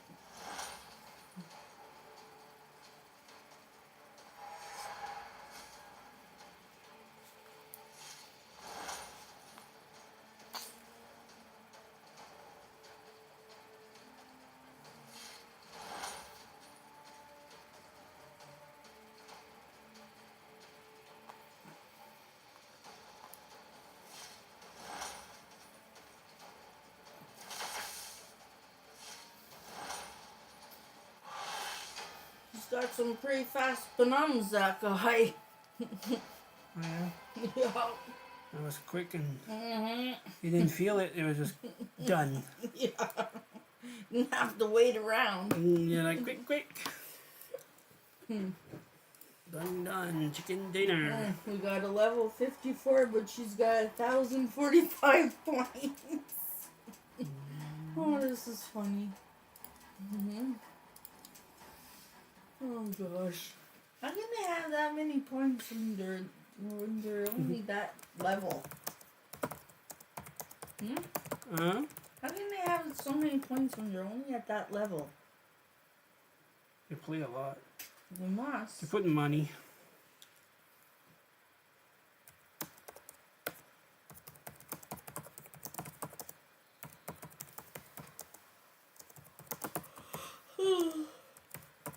What's Sylvia doing tonight? Just playing the game? Probably.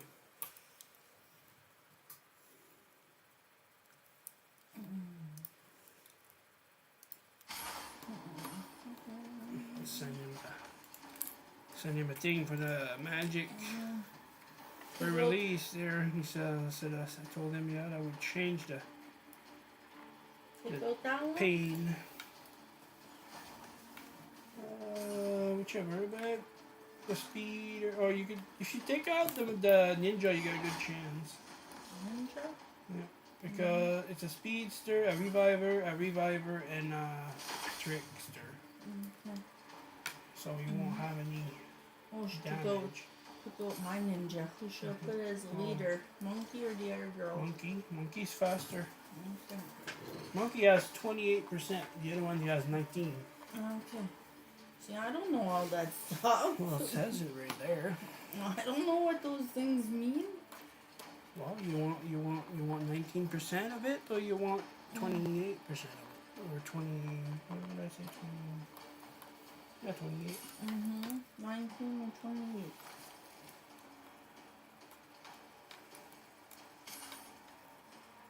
Yeah, you'll win this one. I think so.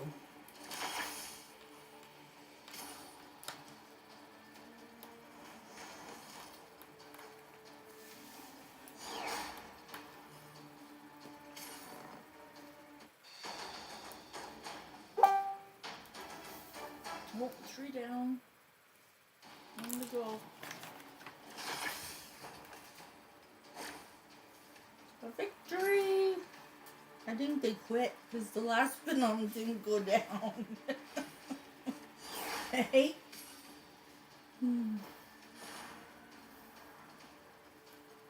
Yeah, he quit. If he opened and left the battle, says right there. Eh? Open and left the battle. See? Okay. Yeah, he quit.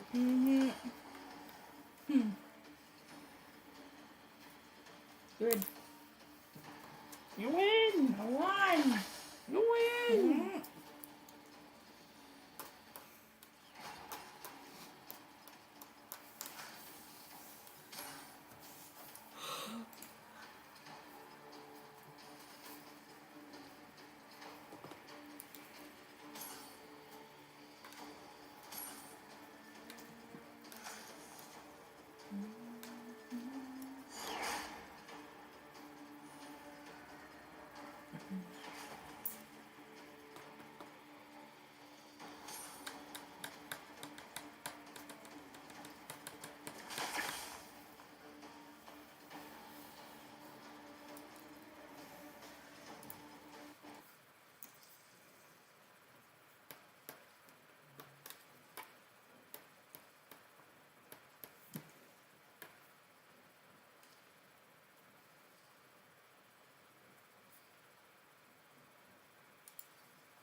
People are giving Elon Musk a hard time because he has hired 4 young 18, 19-year-olds to head the Department of Government Efficiency.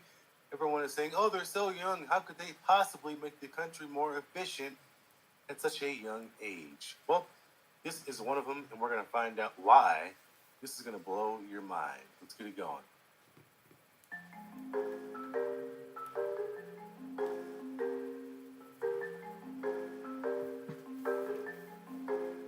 So I've always been interested in history. Growing up, I learned Latin. I was never that good at it, but I was always kind of into that sort of stuff, read a lot about the Roman Empire and things. And one day I was just listening to a podcast back in March. It was with Nat Friedman. He just kind of got on the podcast, explained like there are these burnt up scrolls that were buried in the Pompeii eruption. No one knows how to read them, but some professors have created CT scans of these scrolls, and they uploaded the data on the internet as a competition to see who could find writing inside of these scrolls. And when I heard that, I was just immediately like, oh my goodness, this is such a cool project. I have to work on this. I just went home from work that day at the end of the day, and I've been working on it evenings and weekends ever since. I run most of the things from my laptop. It's just a normal MacBook, don't worry. But then I've just got So the like 14th 5 is surplus computers in here. next Friday. That's when we have to go to Bathurst. Not Friday coming, but Friday after. Mm-hmm. This is what I do most of my work.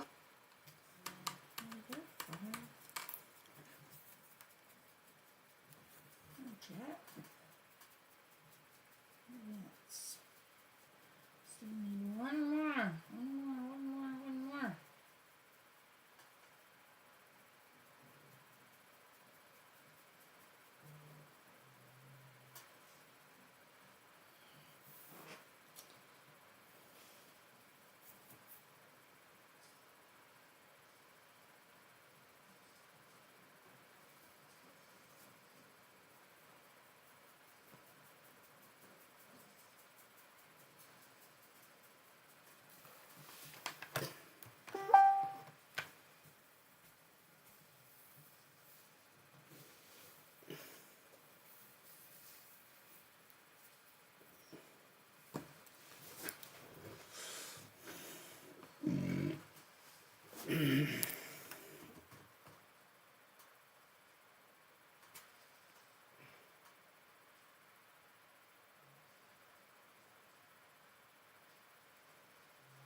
Stop. Make it good. From the Lake School and just the University of Nebraska as a whole has provided a great educational background where I can then, take these skills that I've learned and apply them to problems like this. I just spend hours upon hours staring at flattened pieces of the scroll like this, trying to find these patterns which are part of the writing. At the start of the challenge, we had not been able to find any writing at all within these scrolls. There are hundreds of these scrolls that are from the mansion. We've scanned a couple of them, and no one had been able to find any writing in them using these methods. Late one Saturday night, I was sitting at a party at a friend's house in Omaha, and I get a text from another person on the challenge team, and he says, hey, I've just uploaded this new kind of piece of the scroll. You should take a look at it. I remotely access my computer. I type into it like, please run the algorithm on this new piece of scroll.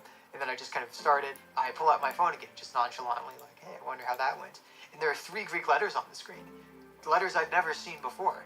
It was really cool because it's like, oh my goodness, like we actually detected new writing in the scrolls using AI. That was the moment I realized like this is actually going to work. Like we're probably going to read the scrolls. And I completely freaked out. My friends were there, I was cheering, jumping up and down, screaming, crying, all the stuff. I, took a picture of the results and I sent them to my mom. She called me and she's like, hey, these look great, It was a really special moment. Yeah, so this is the word that I actually found. It's right here. It's the word proforas, which translates to purple. It's the first word we found in the scrolls. It was reviewed by a committee of kind of Greek scholars, but it's the word purple. And I'm glad it's not the word in or the or and that we found first. We actually found a word that has meaning. This would not be possible without modern AI and modern scanning techniques. People have wanted to read these books for hundreds of years, and this seems like the only way where it's really possible to do that. Now we're reading entire paragraphs from the scrolls, and hopefully we'll be able to read the entire book and read the hundreds of other books that were buried in this condition as well. When we found this first word, we went public with it, and I think everyone has been very pleasantly surprised by the amount of attention it's gotten. As a college student, it's definitely been overwhelming in the best way possible, but it's been really cool to get to kind of, talk about my findings and, share what I want to do in the future with so many people. So it's been overwhelming in the best possible way. The University of Nebraska does a really good job of encouraging their students to think boldly, and I think that's played a pivotal role in my work on this project.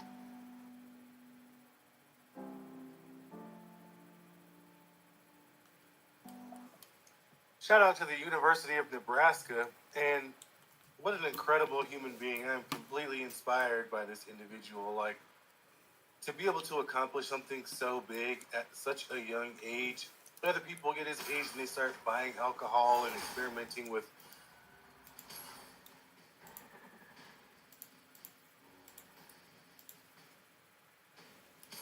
stuff that is no good for you.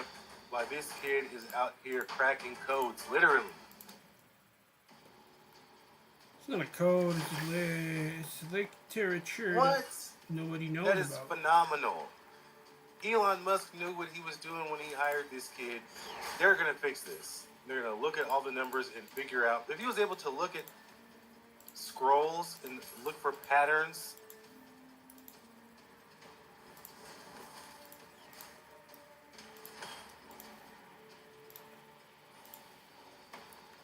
to find letters in a language that, in a completely different language, like, come on, man. You don't think he can figure out how to make, a number system basically operate better? Like, they're going to figure this out big time.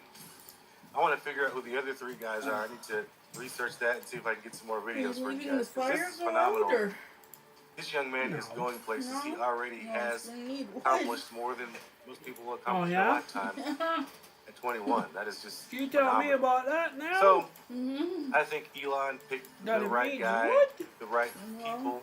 He's a savant himself. I think everyone that he hired to take on the Department of Government Efficiency are also savants. These are not your normal people, but it is so inspiring to see young Americans so intelligent and that are so passionate about what they do. Man, that gets me fired up.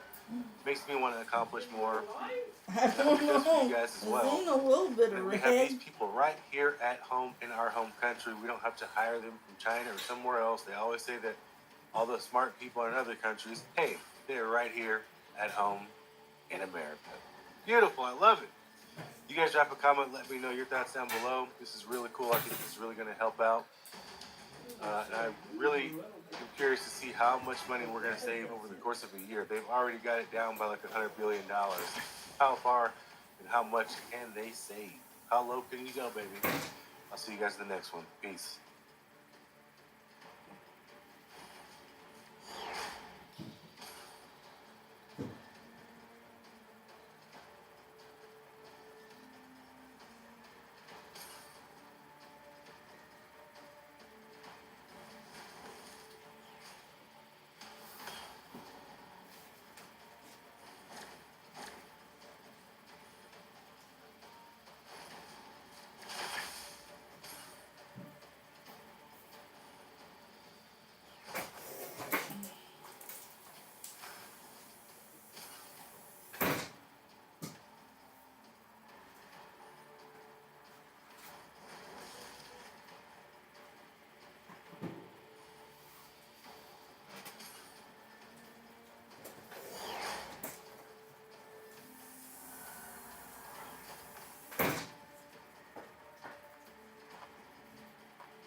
Okay.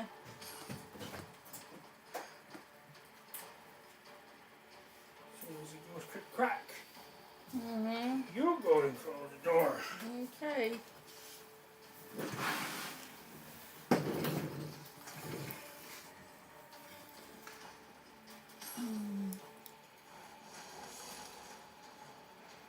Why am I still doing the notch?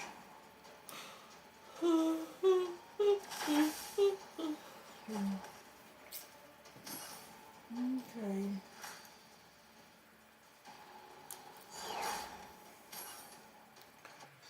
No, with the queen and some. Okay, you made my points go up in champion training. A little bit thing. Yeah. Yeah, Oh, I'm at wow. 17,526. Technically, 4,000 point is 30% more. It's 30% of their score, which is fairly big amount, I think. Yeah. That means it would have to go on 1/3 of all they already did. You know what I mean? Yep. But you never know. The book, I think you can use books to punch a bunch of.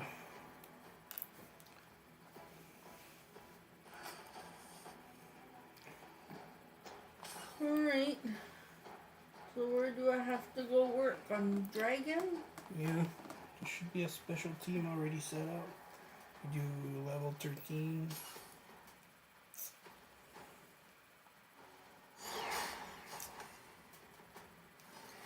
Yeah.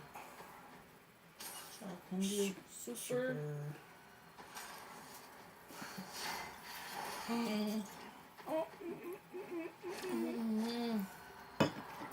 Empathy. Napu. Yeah. No more water. No more aqua. Aqua empathy. Empathy napu. So what do they say? Nothing. No good news. How they say no news is good news. Huh? They say no news is good news. Oh, there's news every day. Oh yeah.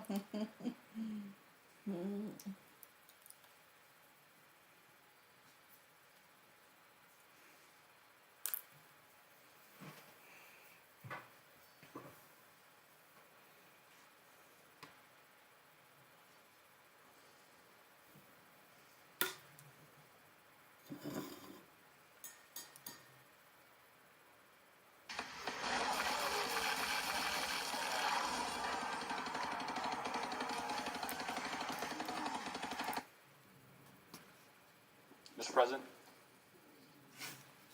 Senator from Georgia. Thank you, Mr. President. I yield 30 minutes of my post-cloture debate time on the vote nomination to Senator Merkley and 30 minutes of my post-cloture debate time on the vote nomination to Senator Schumer. The senator has that right. Thank you, Mr. Chairman.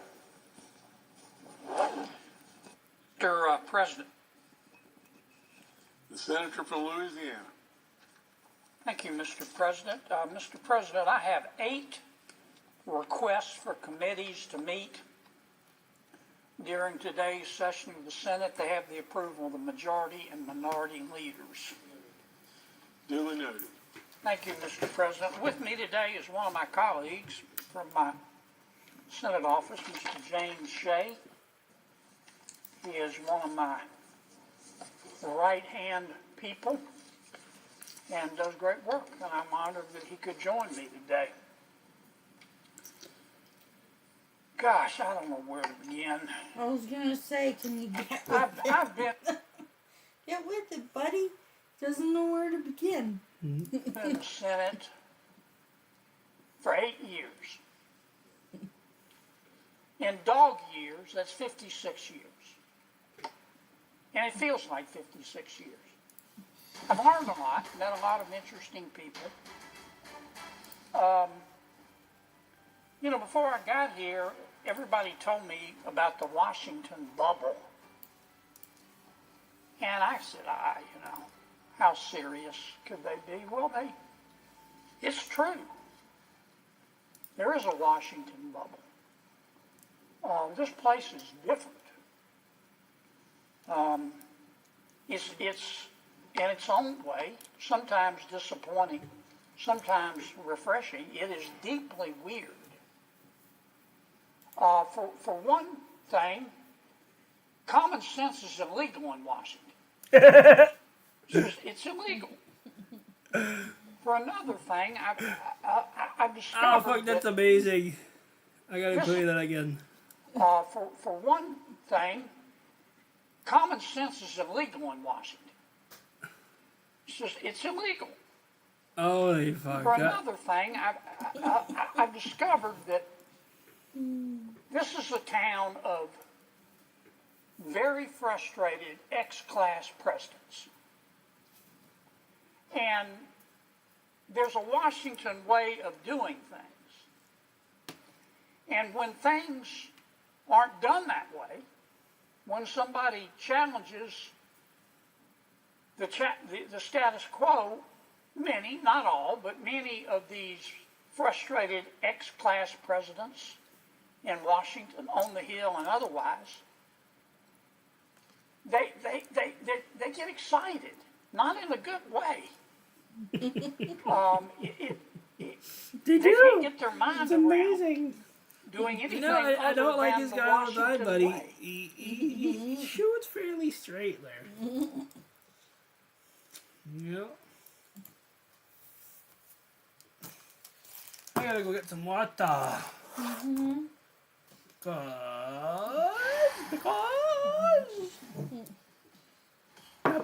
Napu tabarnak. Napu.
when I took that picture of Maddie, there was a shit ton of clover wherever she was laying, with all the flowers.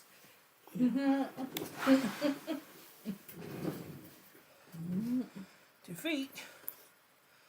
I've been there.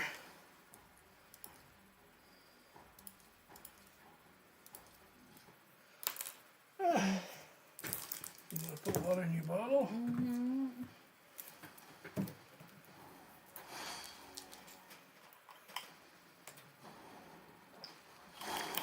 There's only a couple big pieces of wood stay upstairs. Not like you're gonna light up the stove in the morning with that. So I put three big pieces in there of hardwood. Okay. Close the draft and hopefully it'll. But even if it's up at 7, there's only 2 little pieces left.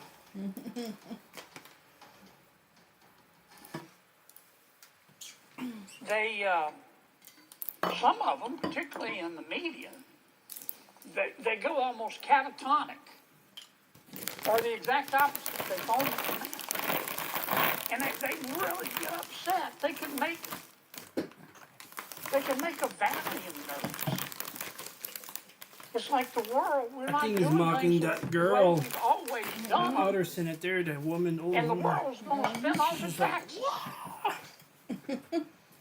I want to try to put in perspective what many of my Democratic friends have been talking about today. They're very, very, very upset at President Trump. And they're very, very, very upset at Elon Musk. President Trump ran for president on a number of issues. One of the issues he ran on, he said it almost every day. He said, if you elect me president, I'm going to go through the entire budget and review all the spending, line by line. If I heard him say it once, I heard him say it 1,000 times. And that's what he's been doing. He went out and appointed, through an executive order, Elon Musk, who some people like him, some don't, but he's not a dummy. He's a very successful business person. He's got a top secret security clearance. President Trump issued an executive order, and he turned to Mr. Musk, and he said, Mr. Musk, I want you to do for me what I said I was going to do in the election.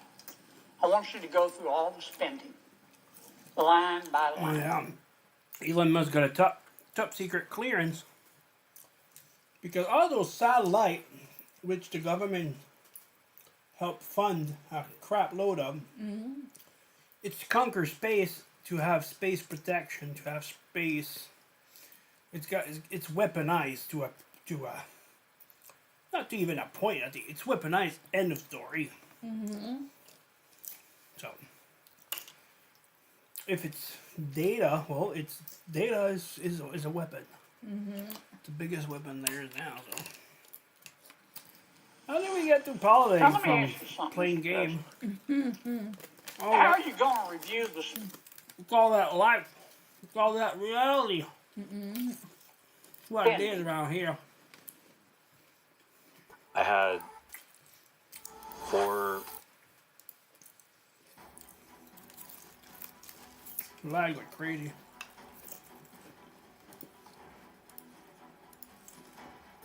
sort of different terminal windows open, and I had 4 Fortune 500s. And I just remember thinking to myself, this is definitely going to cause a problem sooner or later. Matt Harrigan, also known as Digital Jesus, is a cybersecurity pioneer with a fascinating journey. From acknowledging his hacker past in leading publications to being the founder and CEO of multiple cyber companies. This godlike sense of like, oh my God, I could do all this crazy stuff. What other crazy stuff could I do? Max got picked up kind of on the sly. If you want a lesser sentence. Without reviewing the spending.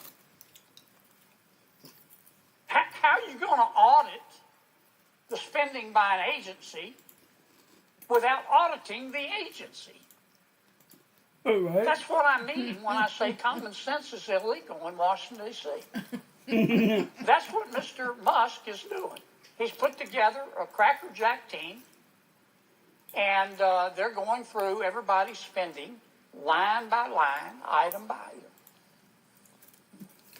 item. And my Democratic That was colleagues bugging ya. are very, very, very upset. And they've been very eloquent. They've talked about the process and President Trump's executive order supposedly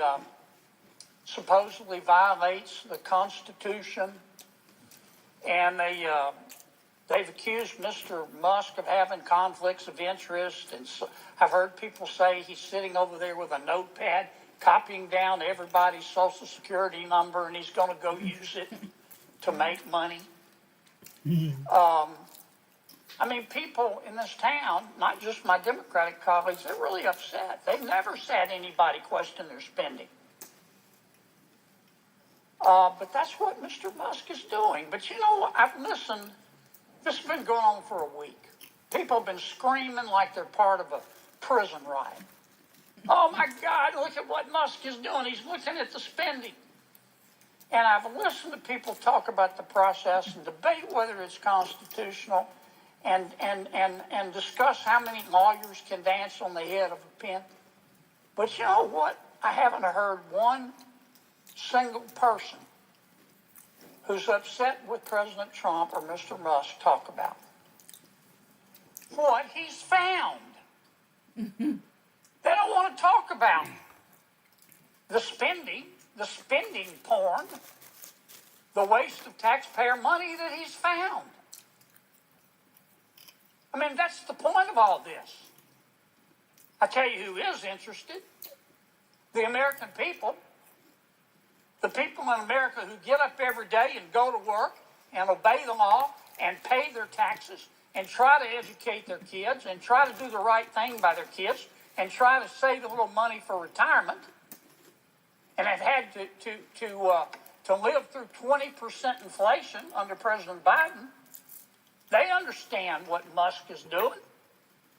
They understand spending porn and wasting taxpayer money. Now, Mr. Musk started with the USAID. That handles a lot of foreign aid for America. American people are very generous. In our country, you know, when you're homeless, we'll house you.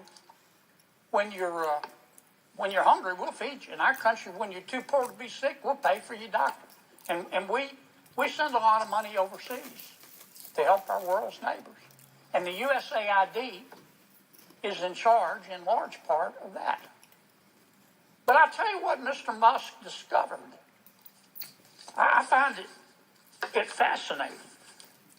He discovered that the American taxpayers are giving money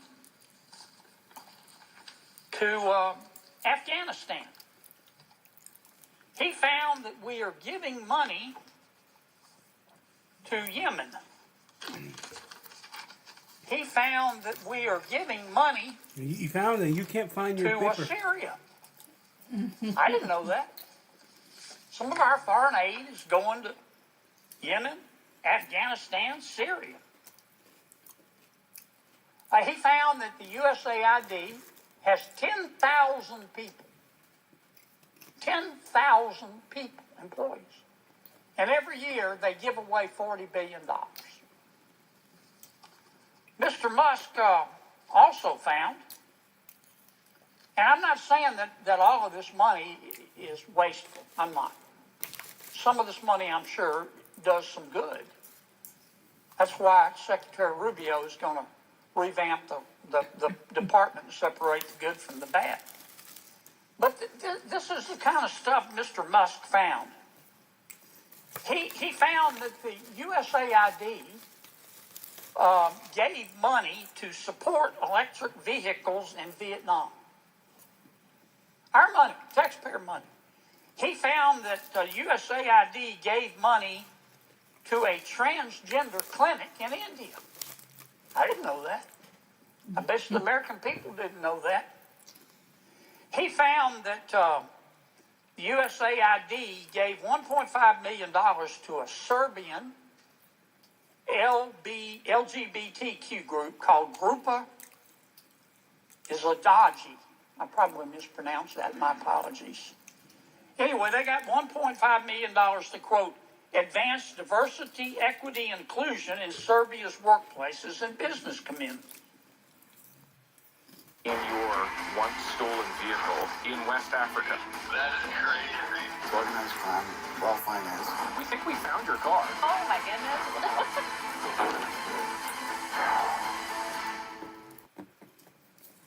What else did Mr. Musk found that my colleagues don't want to talk about? Well, he reviewed a study and then went and checked it.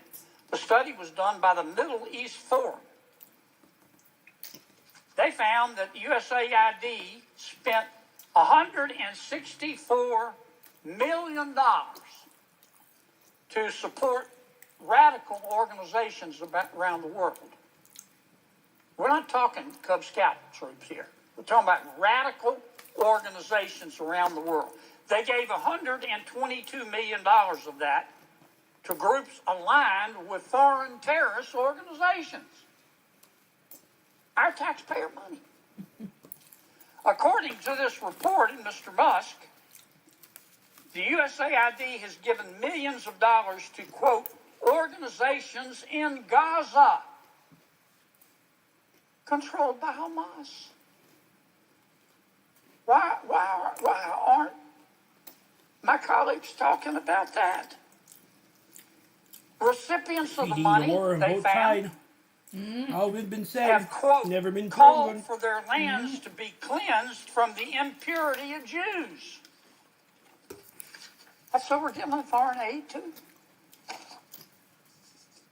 What else? I'm not going to spend my whole time talking about this, but nobody else is talking about it. They're just talking about the process and Mr. Musk, and he's a mean guy, and he shouldn't be looking at our spending.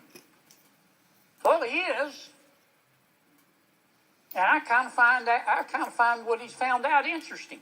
He found that we gave $2 million, USAID did, for sex changes in Guatemala. He found that we gave $20 million to produce a new Sesame Street show in Iraq. He found that we gave $4.5 million of taxpayer money to combat disinformation in Kazakhstan. He found that we gave $10 million, USAID did, of meals to an Al-Qaeda-linked terrorist group called the Nusra Front. Mr. Musk found that we gave $7.9 million of taxpayer money to a project that would teach Sri Lankan journalists to avoid binary gendered language. The USAID took $8 million and gave it to a bunch of journalists in Sri Lanka to teach them how to avoid binary gendered language. I don't know what the hell binary gendered language is. I think I do. You think most taxpayers would support that?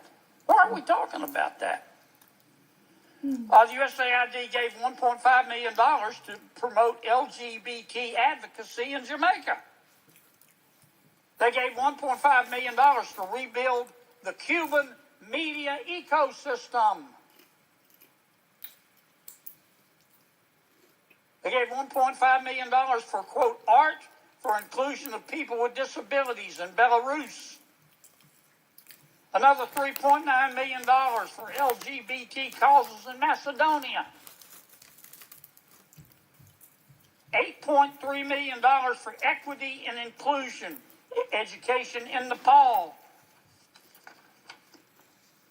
I could go all night.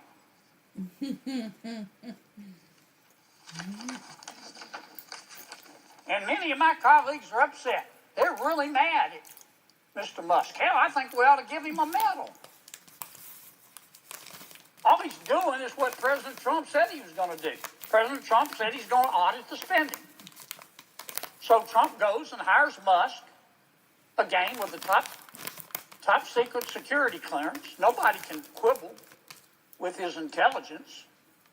You know, the guy's as smart as Einstein's cousin.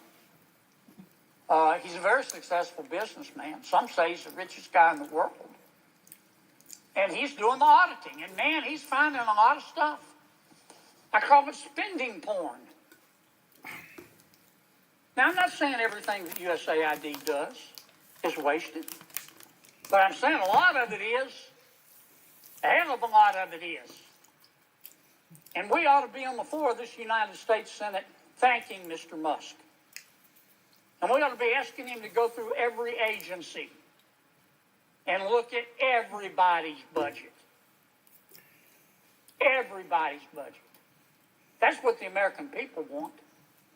They don't want to talk about process. They don't want to continue with the Washington way. They want to save some money. Now, let me tell you what's really going on here, too, Mr. President. For 4 years under President Biden, and for 8 years under President Obama, and I respect both of them. I don't hate anybody. I don't. When I say my prayers at night, one of the things I ask God, God, don't let me hate, because it's hard in Washington. Don't let me hate. I have all the respect in the world for President Biden and President Obama. Tough job. But between them, they spent 12 years in Washington. And presidents set the tone. They control the questions that are asked. And here's the question that President Obama and President Biden asked for 8 years. I heard it for 12 years. I heard it every single day. Who needs to pay more in taxes? Is it you? Is it you? Who needs to pay more in taxes? We need more money. Who needs to pony up more? That was the issue. It's football's biggest stage, Atlantic Canada. Score touchdowns and tokens at ProLine Stadium. Charge those guys Right more. now, Let's get charge $10 these when guys you more. wager $25 on Let's football. charge these Right ones up to more. $50 in football tokens. Make your picks today at ProLineStadium.com. But that's not the issue today. We have a new president. You know what the issue is today? What the hell happened to all the money? Right. What the hell happened to all the money? And that's what Mr. Musk is finding out. That's all this is about. And I'm just shocked that my colleagues have decided that this is a hill they're going to die on. How can you look the American people in the eye and support this kind of waste? Support this kind of spending porn? I mean, the election to me made at least one thing clear, that the American people are sick and tired of people in Washington denying reality.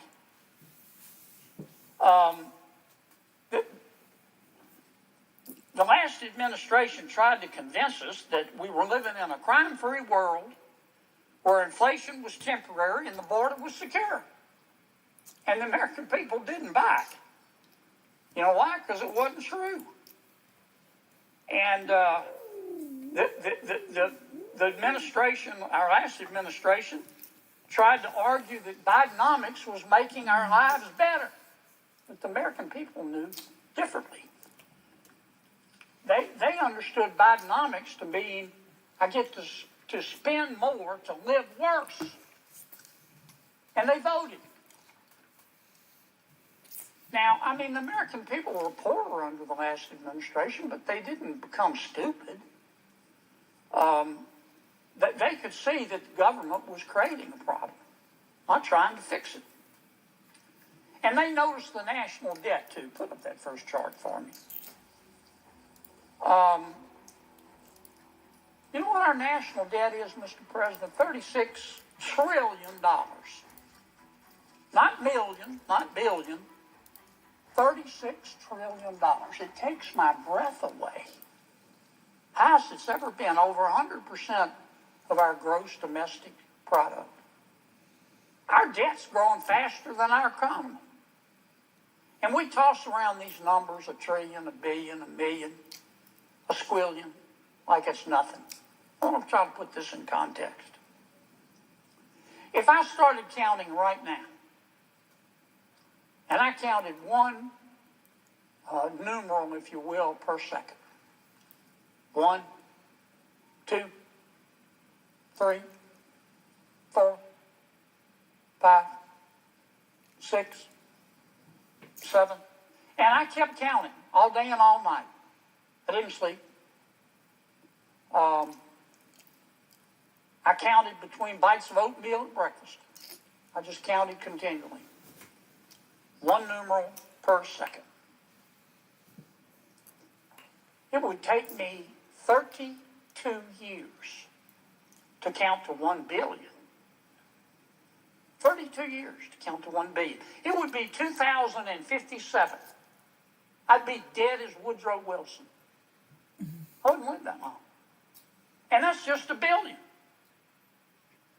Our debt's $36 trillion. You know how long it would take me to count to a trillion? 31,000 years. If I counted one numeral per second. About as old as Chuck Grassley. 31,000 years. 362 points. It would take me 1 million years We got 2 days. to count to 36 trillion. Those are the kind of numbers we're talking about. And the American people understand it. Since 2019, America's population has grown 2%. We're not having babies. 2%. And that's after massive immigration. You know how much our budget has grown? Did you see that? 55%. No, you didn't see that. 55%. Iowa. Yeah, we've had inflation. Oh. But we haven't had 55% worth of inflation. Good thing I was That's how we watching. got to this $36 trillion in debt. Put up the next chart for me. Now, some of this money we had to spend during the pandemic, and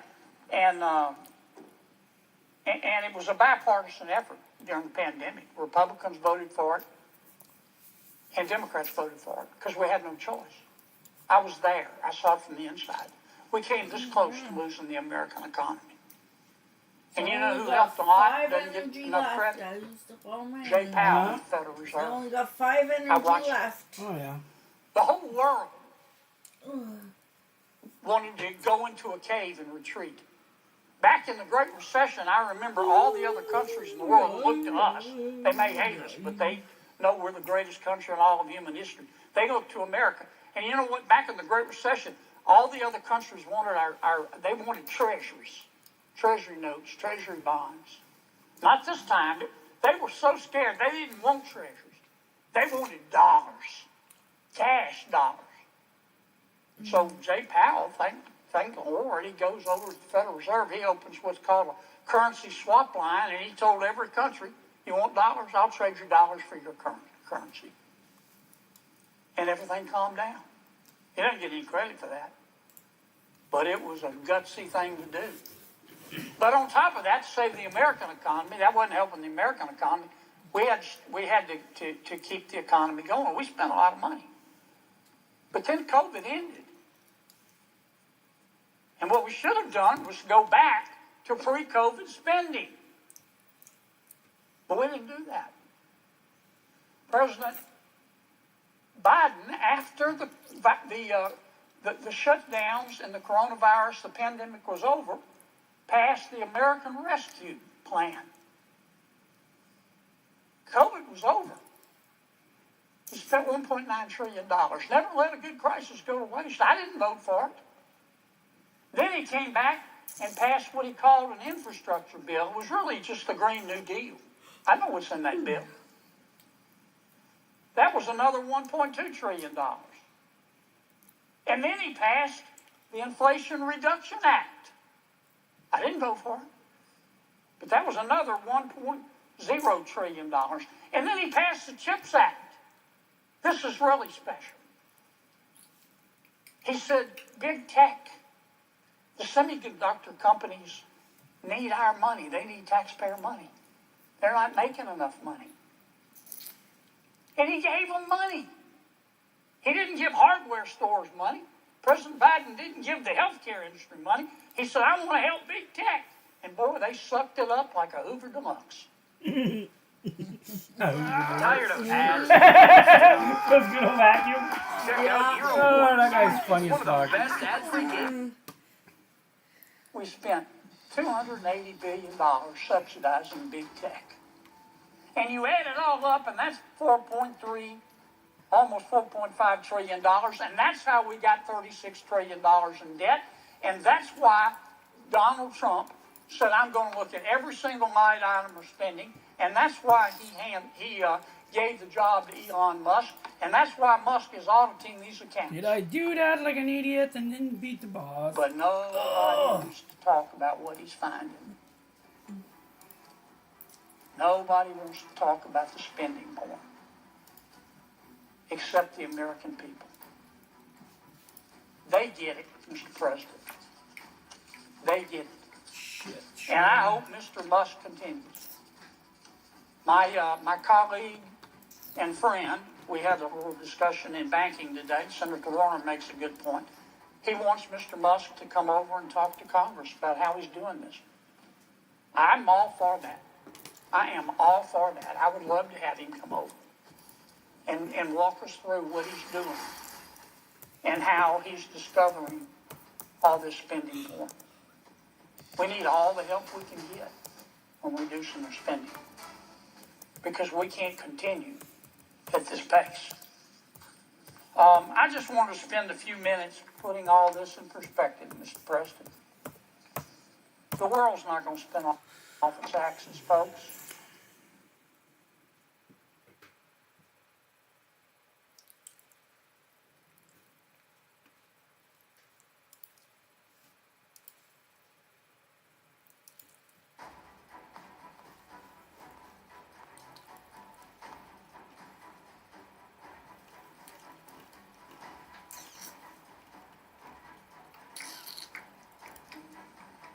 Every business that I know of goes through an audit.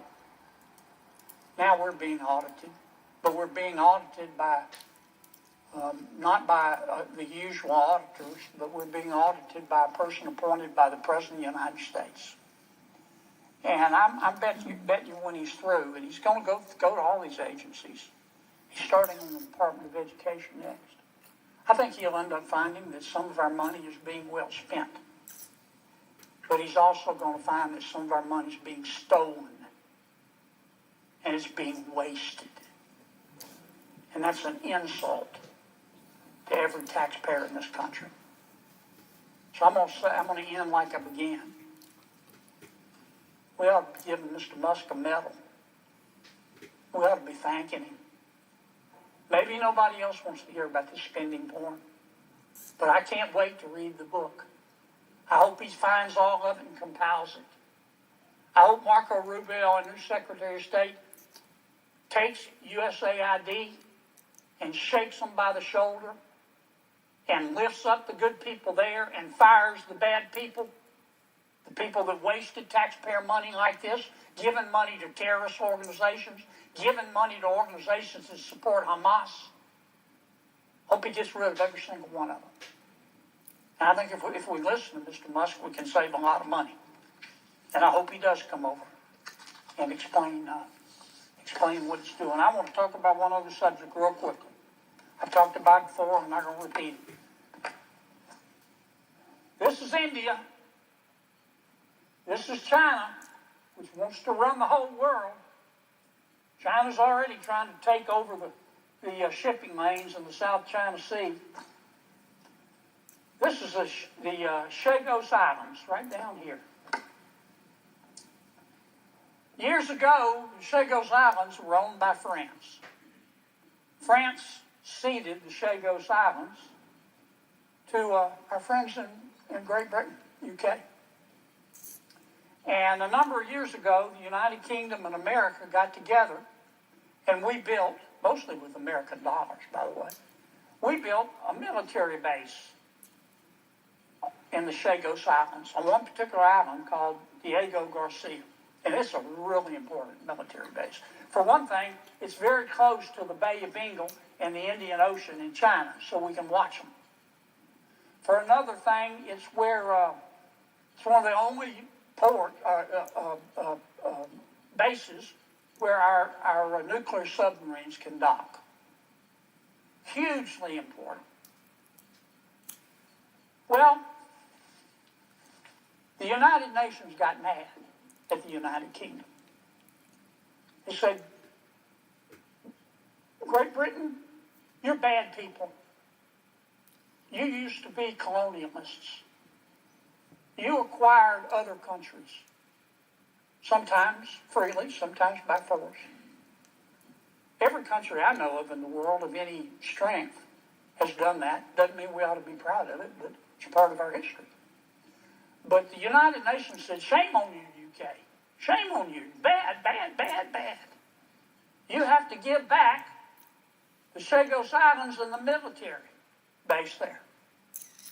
And the UN doesn't have any jurisdiction over the United Kingdom. But the UN said, not only do you have to give it back, but you don't give it back to the people of the Chagos Islands. You give it back to another group of islands way down here called Mauritius. Mauritius used to own the Chagos Islands when France ceded them to Great Britain. They were run by Mauritius. But the people of the two island groups, archipelagos, the people don't have any affinity. Now, what's Mauritius say? Of course we'll take it. But they want to start charging the United States and the UK £9 billion for a 99-year lease.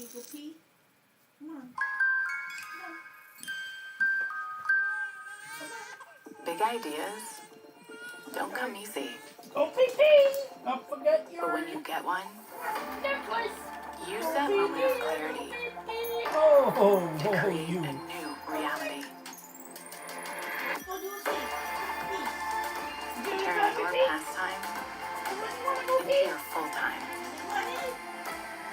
Your personal style into your signature brand. So we released our own military base. All because the Prime Minister of the United Kingdom feels guilty because somebody, some tofu eating wokarati at the United Nations says they're bad people, bad colonialists. Well, and the Prime Minister of the United Kingdom, he's going along with it. But he says, I'm negotiating with Mauritius. And the people of the leader of Mauritius just issued a press release, said, yeah, he's negotiating. He's increased the price. And he's shortened the leash. Now, you know who's loving all of this? China. Because China has a close relationship with Mauritius. And you know what? It's going to get a lot closer. This is insane. This is cell deep stupid.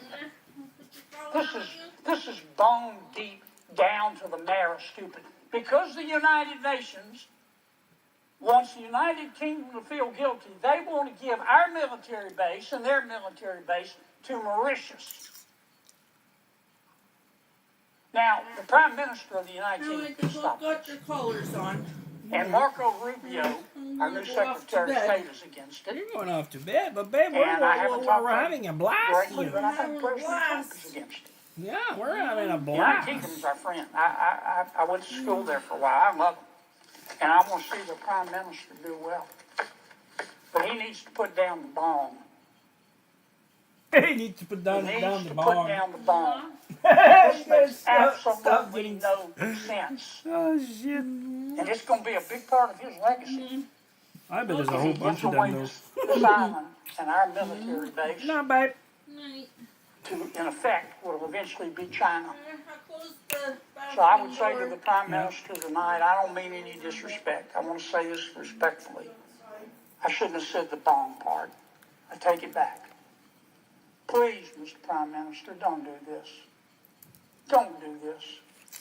We'll stand with you in telling the United Nations who's upset with you to go fill out a hurt feelings report, because we're not doing it. We'll stand with you. Please say no. Don't give our military base away. It's going to really hurt the relationship between the United States of America and the United Kingdom. I know Donald Trump pretty well. I know Marco Rubio pretty well. They'll forgive, but they'll never, ever forget. Don't do it, Mr. Prime Minister. I've taken too much time. I'm sorry. I yield to my colleague from Virginia. Mr. President? Yes, sir. The senator from Virginia. Mr. President?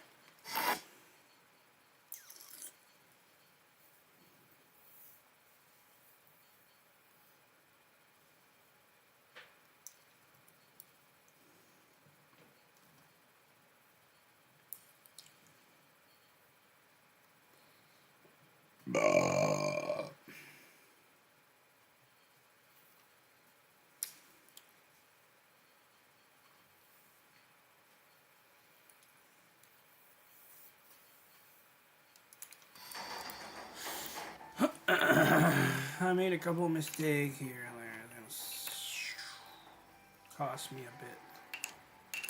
It's gonna cost me a bit there. It's gonna cost me 100 some energy. Oopsie.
Ready for some hardcore gaming now.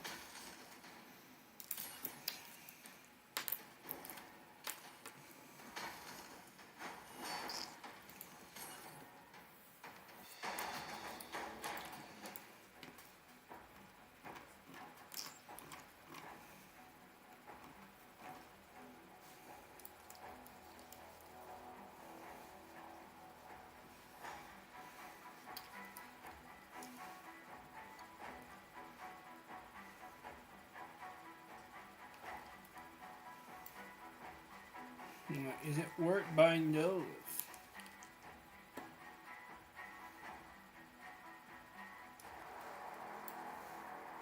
That's 10 weeks. You can't afford that, right? You can't.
Trump just shocked the world over Gaza. Was it a bold move or is it totally insane?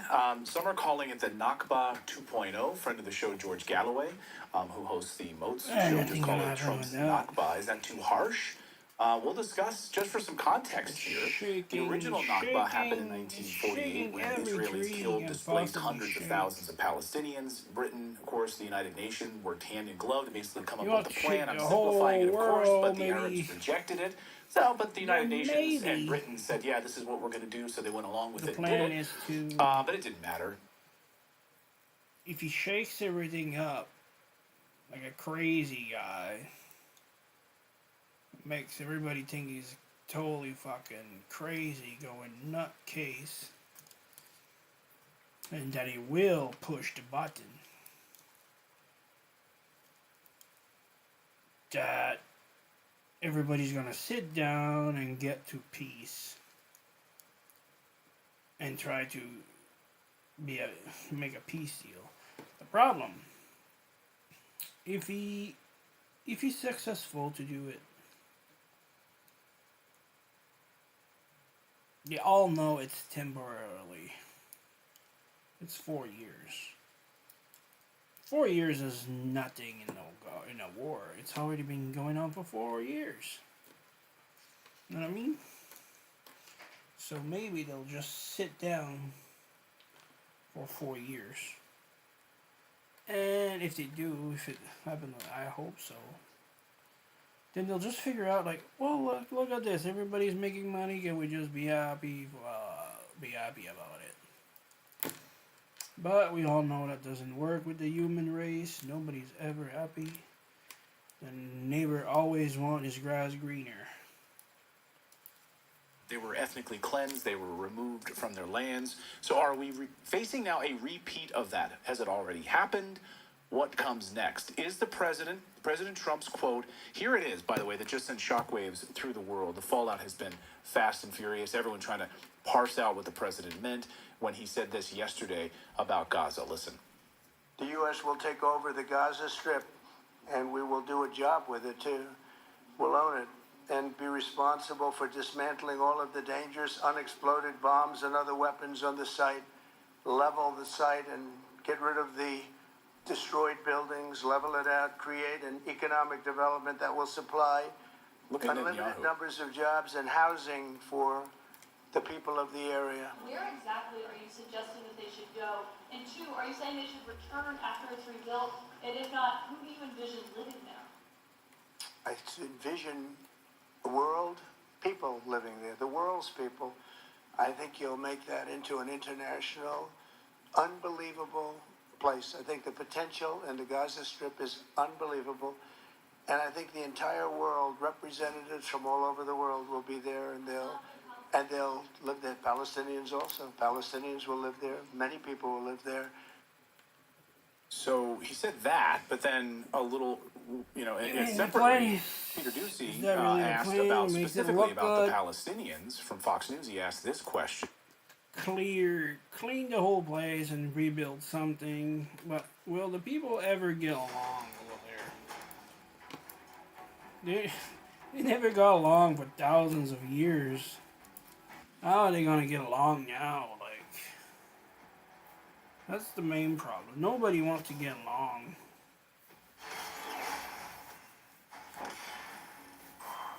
Like, there's not enough law over there. People to get along, they're like, not to fight the law, but the people are just like way fed up, I think,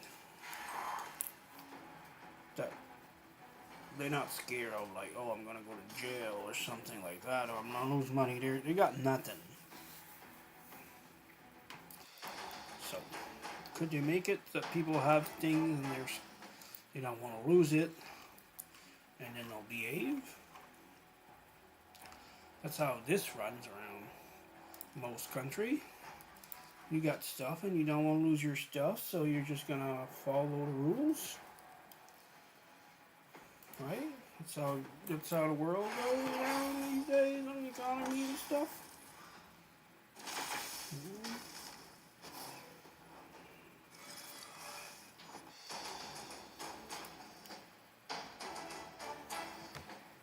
Dum da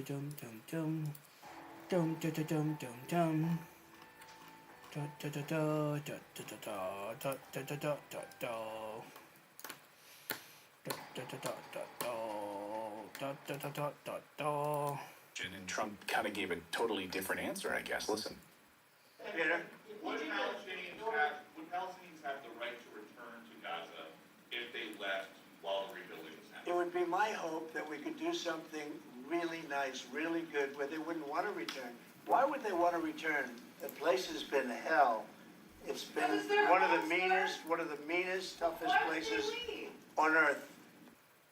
So. And Netanyahu is sitting there saying, yes, it's mean and tough. We are mean and tough on them. Mean and tough. All right. According to sources I've spoken with in Tel Aviv, Israeli reaction, they were shocked by this. They didn't see this coming. They didn't see this coming at all. And according to Real Clear Politics, Trump's own staff didn't see this coming. Ryan Grimm is the co-founder of the independent media website Dropsite News, co-host of Counterpoints on YouTube. And Ryan joins us now for some perspective on all of this. Ryan, I know you've been covering this deeply. You've had like 24 hours to kind of digest this. It seems like the Trump White House was kind of caught blindsided by this. Metals. Which is funny because Trump himself said, this is not a decision that I have taken lightly. He doesn't want to have to rely on the other country to get his stuff, his materials. He doesn't want Canada stuff, mining equipment, so he wants his own. Doesn't want to get everything from China. He wants to have more and more of enough of his own. He probably is gonna. He's looking to get stuff anyway. Maybe he'll go nowhere. Like I said, it's only for 4 years. We can just go with it for 4 years. This is the result of serious deliberation. That's what most people whatever were just those like, serious deliberations were. they apparently did not in 4 include years, we'll just senior administration officials, or, Yeah, as you just pointed out, by the look of his face, Benjamin Netanyahu. It doesn't appear like that even came up in the meeting between the two of them. Since then, Rubio has made some interesting kind of cleanup comments, and I think we'll probably see, for as long as Rubio is serving as Secretary of State, this will be one of the roles that he plays. Not like you showing me some crap. La la la la la la la la la la. I gotta do a lot of arena. Why do we want to do a lot of arena to get? We gotta get to silver. We gotta get to. We gotta go to gold. We gotta get into gold.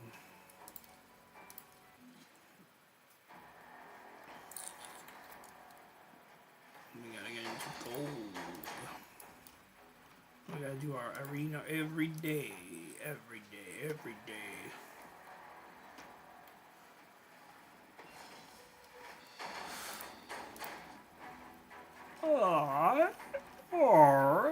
Iman.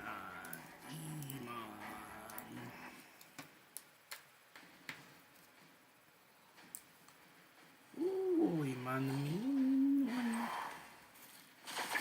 I got a... Oh, fuck, he's mean for real.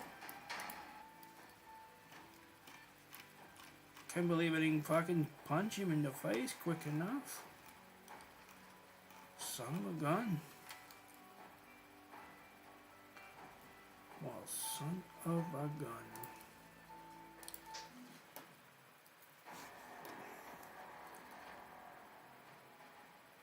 Come on. Come on.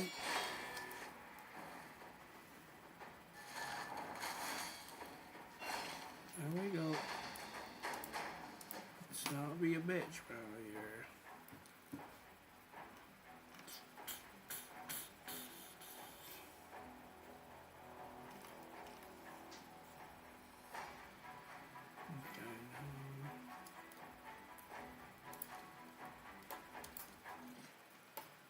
Think the monkey's super crazy.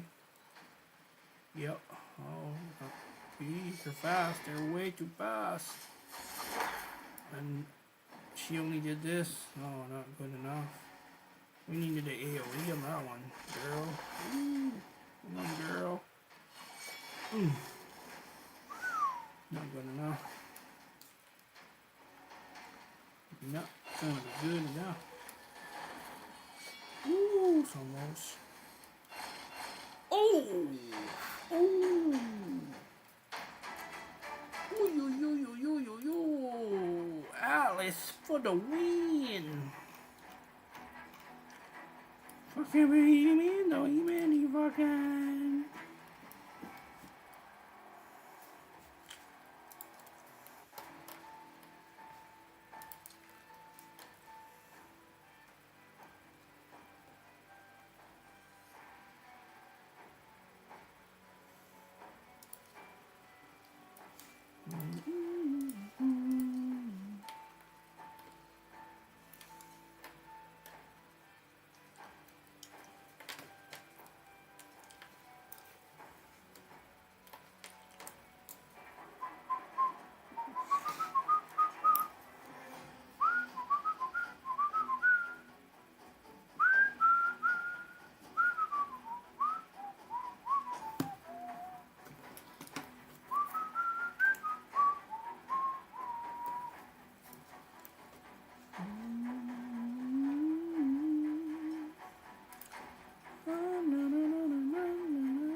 Yeah, I'm hoping these guys catch up because the way it looks, it doesn't look like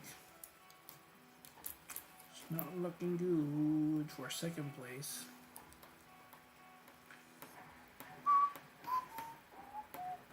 I mean, legendary 6-star.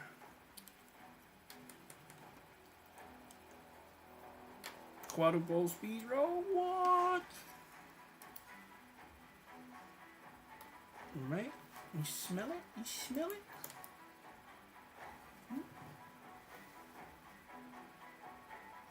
Yeah, it's just itchy and I want to give them some fucking liquid stuff. Okay, Dory. You got some buggies, huh? You got some buggies again? Huh? Oh, them buggies, eh? I won't leave you alone. They itchy and itchy and they run around. Where do you get all those buggies from? What about you, Jelly? Huh? What about you, Jelly? I'm talking to Dory and then you, Jelly, huh? Hmm? You have to go pee now? Hmm? Wanna go do a pee-pee? Hmm?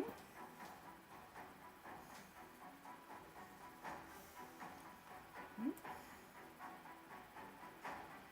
You have to go pee? You want pee-pee? Hmm? Hey, dog? Hmm?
Dory? Wanna go pee? Wanna go pee, Dory?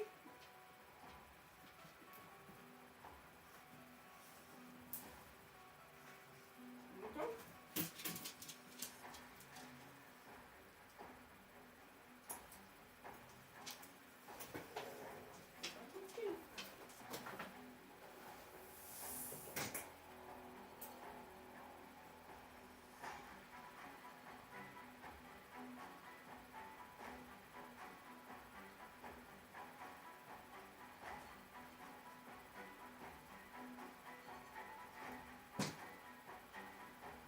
Go pee, Dory. Go pee. Go pee. Go.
Yeah, I missed this one.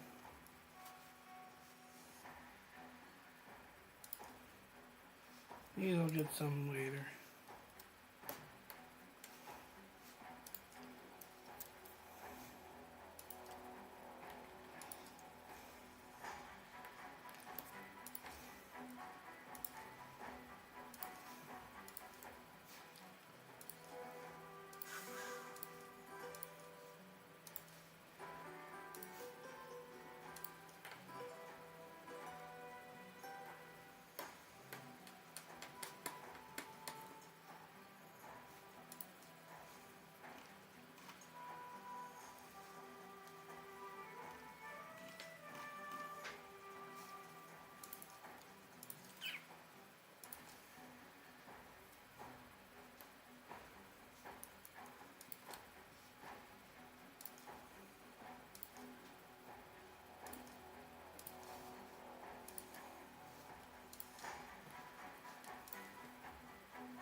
I mean, I can stay in silver for a little bit there. Still go. I need 400. 5 and 7, 15, I need 3,000 silver. So, we got a way to go for 3,000 silver. Like, some people just did so many arena, I don't get it. Crazy amount of arena.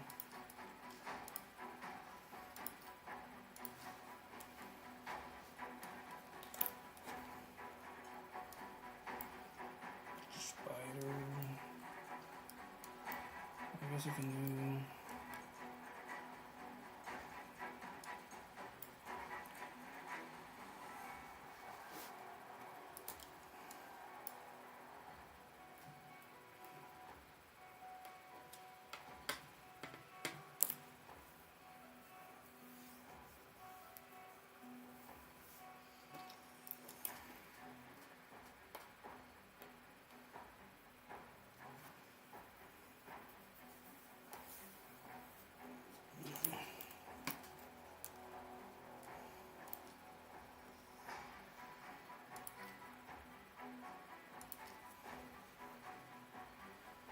Like, getting arbiter within 90 days is...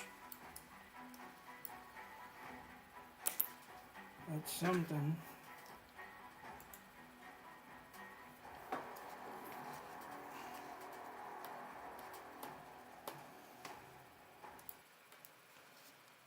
Somebody watch somebody else.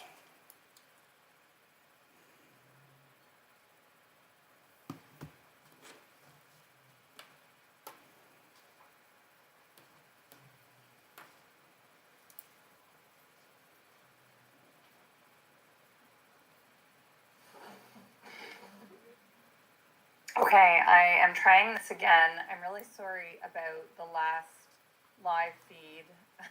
It seems like every time I start this, the audio cuts out, so I had to restart it. I'm so sorry to all the people who were waiting. I wanted to set it up in advance, and then the audio didn't work as soon as I logged in. So I really apologize for that to everyone who was waiting.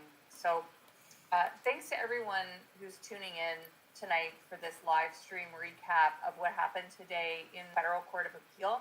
Today was the second day of that 2-day hearing in the appeal of the legal challenge to Trudeau's Emergencies Act. So if you could follow along during the day. The court has their own broadcast of the proceedings. They broadcast it over Zoom. Unfortunately, you're not allowed to duplicate the stream, so I'm not allowed to have my own stream of what's happening in court, and you're not allowed to record anything that happens in court. These are all rules of the federal court.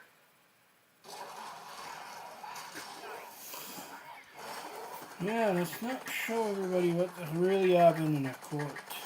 Oh, That they don't make stupid our exceptions system to. is. So if you were not able to watch it, I understand. To those who did watch it, some of you wrote to me saying that the feed was a little choppy and it was at times hard to follow along. There's nothing I can do about that. It's not my feed, it's the court's feed, and that's their own issue that there's nothing I can do about it. But I was there in person, so I took notes on everything that happened, and if you want to know what happened yesterday, there is another video on my channel recapping everything that happened yesterday. And if you want even more detail than what I'm going to give you here today, I do have a play-by-play on Twitter. So if you look me up there at C Van Gyn, you can read that. So this case that we were in court today over is, of course, it's the appeal to our legal challenge to Justin Trudeau's use of the Emergencies Act in response to the 2022 Freedom Convoy. So we won that challenge at lower court. So this was an appeal of that decision brought by the Attorney General of Canada. And in lower court, just to remind everyone of what the context here is, Justice Mosley at the lower court, at federal court, found Cabinet did not have reasonable grounds to invoke the Emergencies Act, and that there was no threat to the security of Canada, and there was no national emergency. These are all terms within the Emergencies Act itself. And he found that existing legal tools and authorities of different provinces had not been exhausted, which is also part of the standard for invoking the Emergencies Act. It is a tool of last resort. So after the Emergencies Act was invoked, just to remind everyone, Cabinet created regulations that prohibited gatherings that they said could, quote, reasonably lead to a breach of the peace, which is not a high standard. And people involved in those gatherings were listed as designated persons. And then Cabinet also created a regulation that required banks and financial institutions to freeze the accounts of designated persons and report their personal financial information to the RCMP. And the lower court judge, Justice Mosley, found that those regulations violated Section 2B of the Charter, the right to free expression as it related to the gatherings, and it violated Section 8 of the Charter, which is the right to be free from an unreasonable search and seizure. But he did not find that they violated Section 2C of the Charter, which is the right to freedom, to peaceful assembly. So we actually had a cross appeal on the 2C issue, but we had won on every other issue. So that was the decision that was being appealed yesterday and today at the Federal Court of Appeal, and it was in front of a 3-judge panel: Chief Justice de Montigny, Justice Laskin, and Justice McTavish. And the schedule today was, yesterday was the Attorney General for Canada as well as us, the Canadian Constitution Foundation. So today was another charity called the Canadian Civil Liberties Association, and they were represented by a lawyer named Eva Krajewska. And then there was the lawyer for two individuals who were directly affected by the regulations, and they were represented by a lawyer named Blair Ector. And then there were lawyers from the Attorney Generals of Alberta and Saskatchewan, and they made arguments. And then there was a reply from the Attorney General of Canada. So he kind of responded to everything that everyone said about what Justin Trudeau did. He actually said some pretty crazy things about us at the CCF, but that's going to be at the end of this summary. So there were also some arguments made by another group called Canadian Frontline Nurses. Their arguments were about mootness and standing, but because they're procedural arguments, I'm not going to summarize those arguments here today. So the Canadian Civil Liberties Association, the CCLA, EVA, they started by saying that Canada's position, Trudeau's position, has been focused on what she called multiple layers of deference. So if you watch the video from yesterday, I explained this concept of reasonableness review. That's how the court looks at the decision of cabinet to invoke. And I explained that reasonableness standard in that other video. And basically the Attorney General yesterday was arguing for an exceptionally deferential standard beyond normal reasonableness, really. He said that the courts need to be deferential to cabinet's decision about the Emergencies Act in a double deference kind of way. Basically, there needs to be deference to cabinet about what the actual standard of invoking the Emergencies Act is, and then deference to their decision that that standard is met. And the CCLA described this as actually almost triple deference and as multiple layers of Russian dolls, of those Russian nesting dolls of deference. And that is just not what judicial review calls for. Judicial review calls on the court to ask if cabinet had justified reasons and acted within the legal and factual constraints that were upon it. And here, the legal constraints of the Emergencies Act, of the text of the Emergencies Act, they're narrow. There isn't this broad discretion that gets a huge triple amount of deference.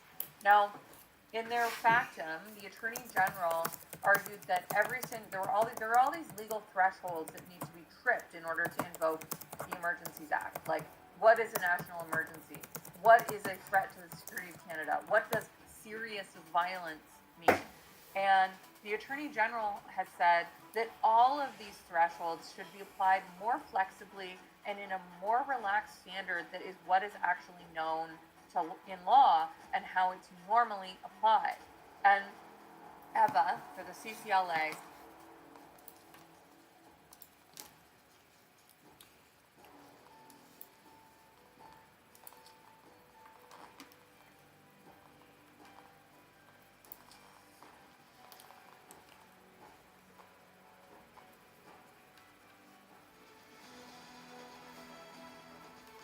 said that that is a tell. It's a tell that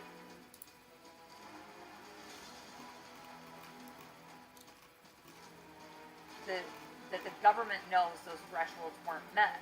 If you need to say we need a lower standard, we need a lower, more relaxed threshold, it's because you know you didn't meet the actual threshold. So the CCLA then addressed this issue where the Attorney General has claimed that there was a fatal flaw in Justice Mosley's decisions from the lower court. They say that Mosley made his own findings of fact and law.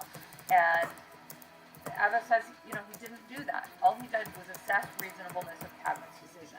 And the Attorney General also said that Mosley engaged in hindsight and that he had the benefit of an expanded record. And he didn't.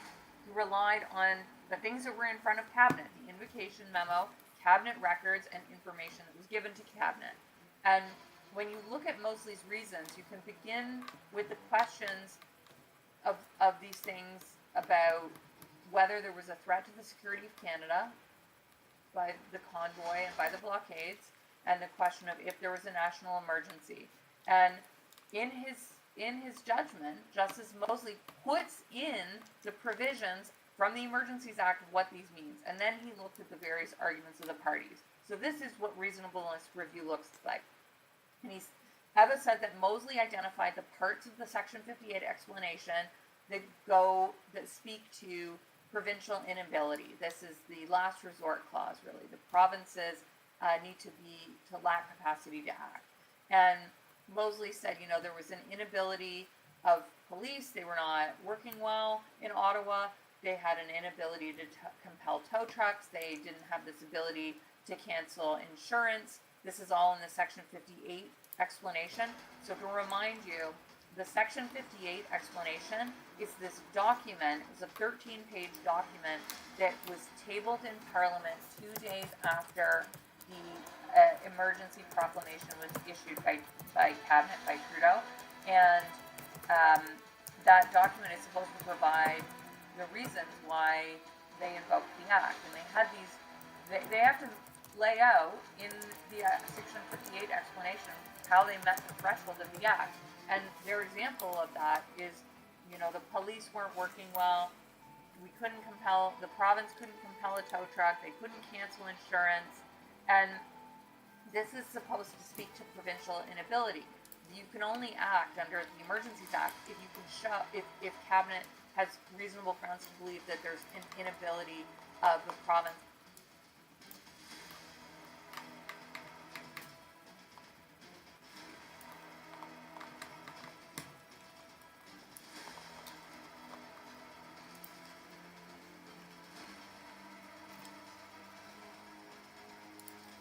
To deal with the situation. And so these things are supposed to show that there was a provincial inability. Mosley looked at them, he reviewed that information available to Cabinet, went back to the Section 58 explanation, and he acknowledged, those things, that there's a concern that new blockades could emerge.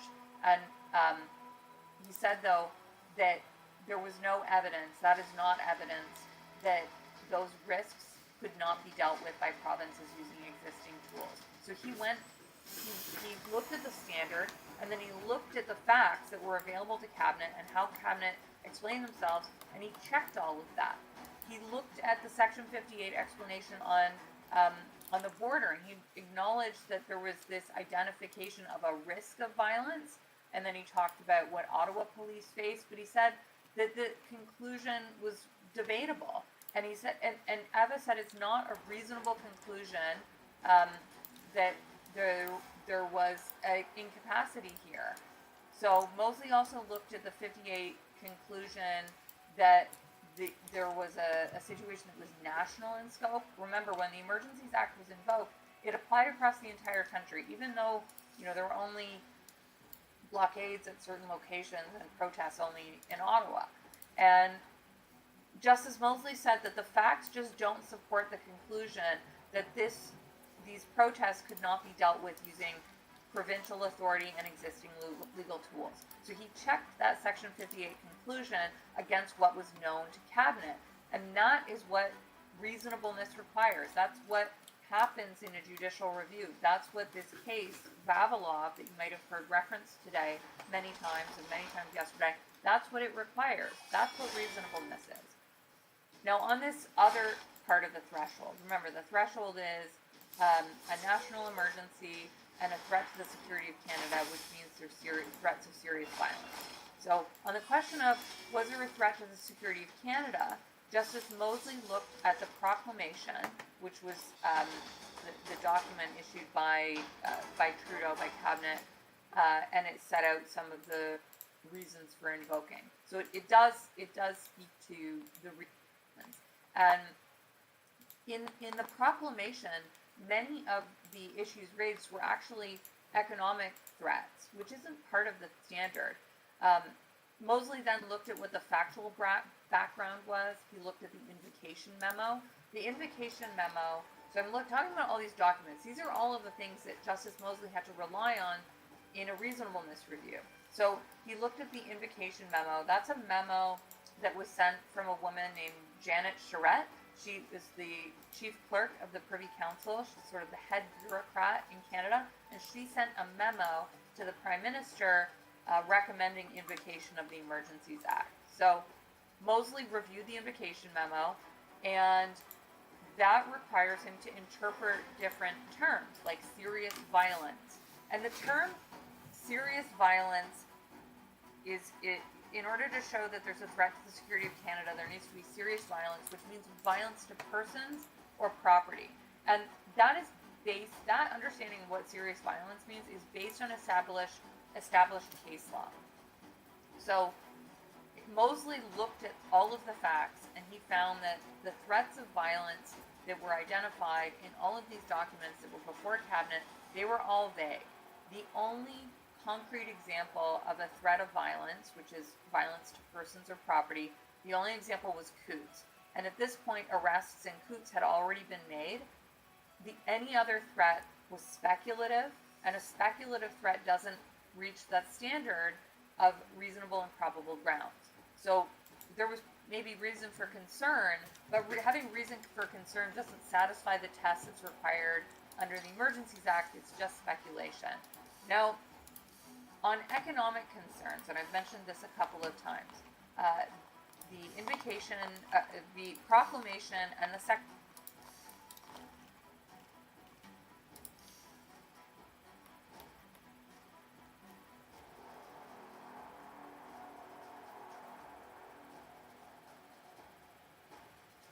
58 explanation both talk about how there was harm to Canada's economy, in particular from the blockades. And of course there was. Those were hurting trade across our borders, which, as we are all very sensitive to right now in 2024, is a really big deal. Now, the problem is that economic harm more broadly does not meet the definition of serious violence. Causing the destruction of property could be serious violence. Blowing up a building would be serious violence, but just having damage to the economy does not meet that definition. And it's really important that Canadians know what the legal threshold to invoke the Emergencies Act is. And it needs to be based on a common understanding that can actually be articulated. It can't be in the context of lower standards.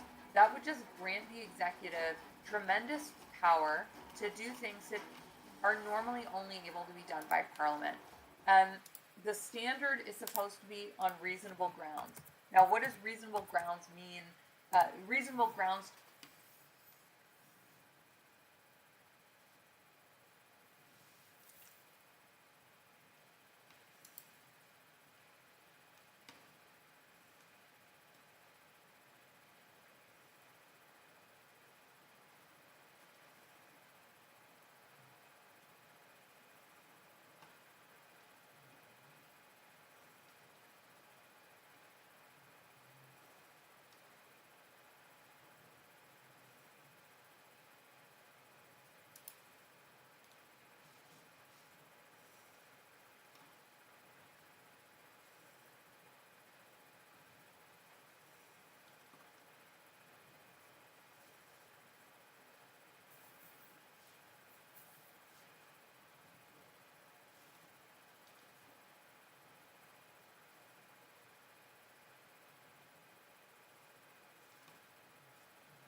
Hey guys, the Mice here. Welcome back to another free-to-play challenge video. And in this video, we actually got so many good champions. These are going to be game-changing for my account.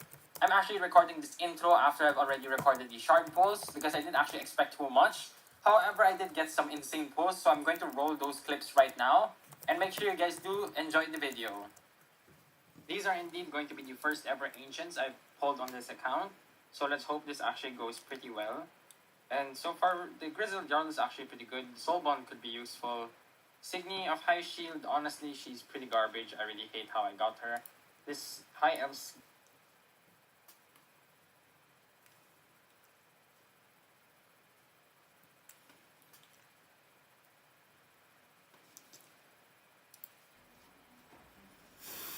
NSD. NSD.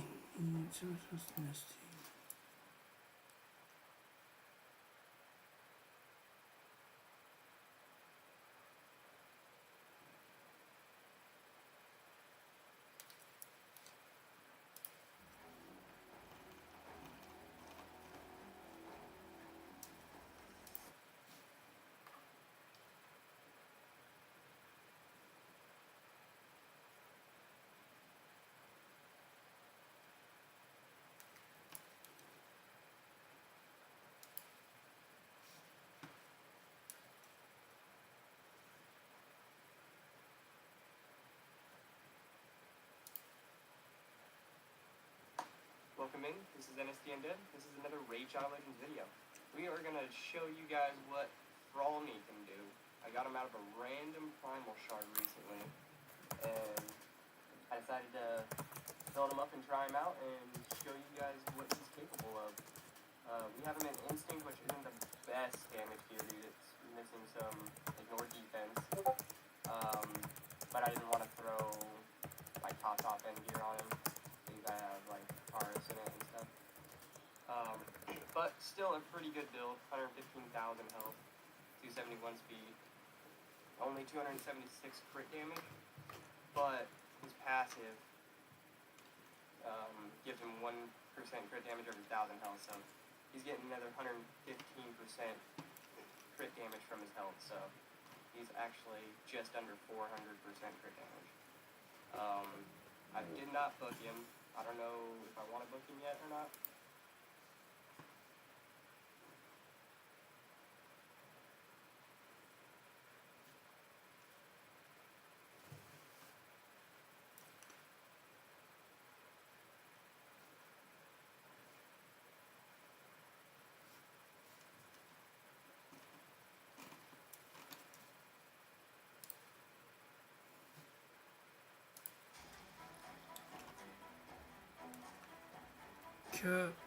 Capybara.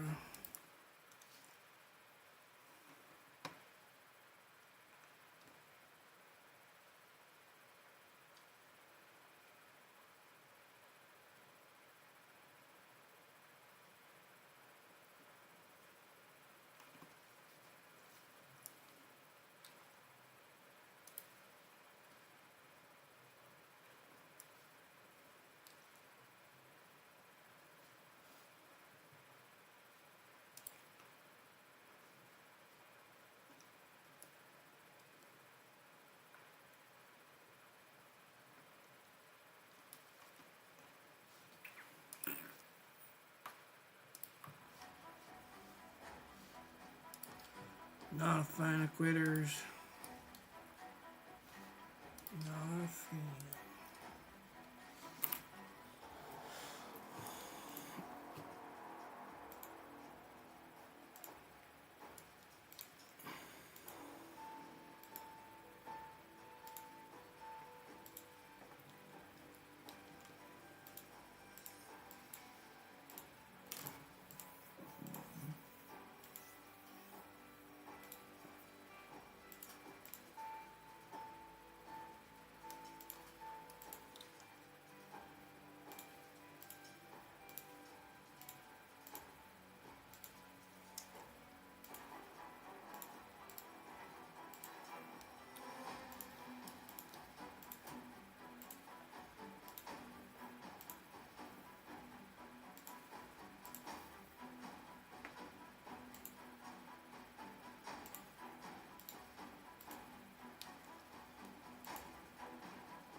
Move. First time I see that move.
it's gonna be bedtime.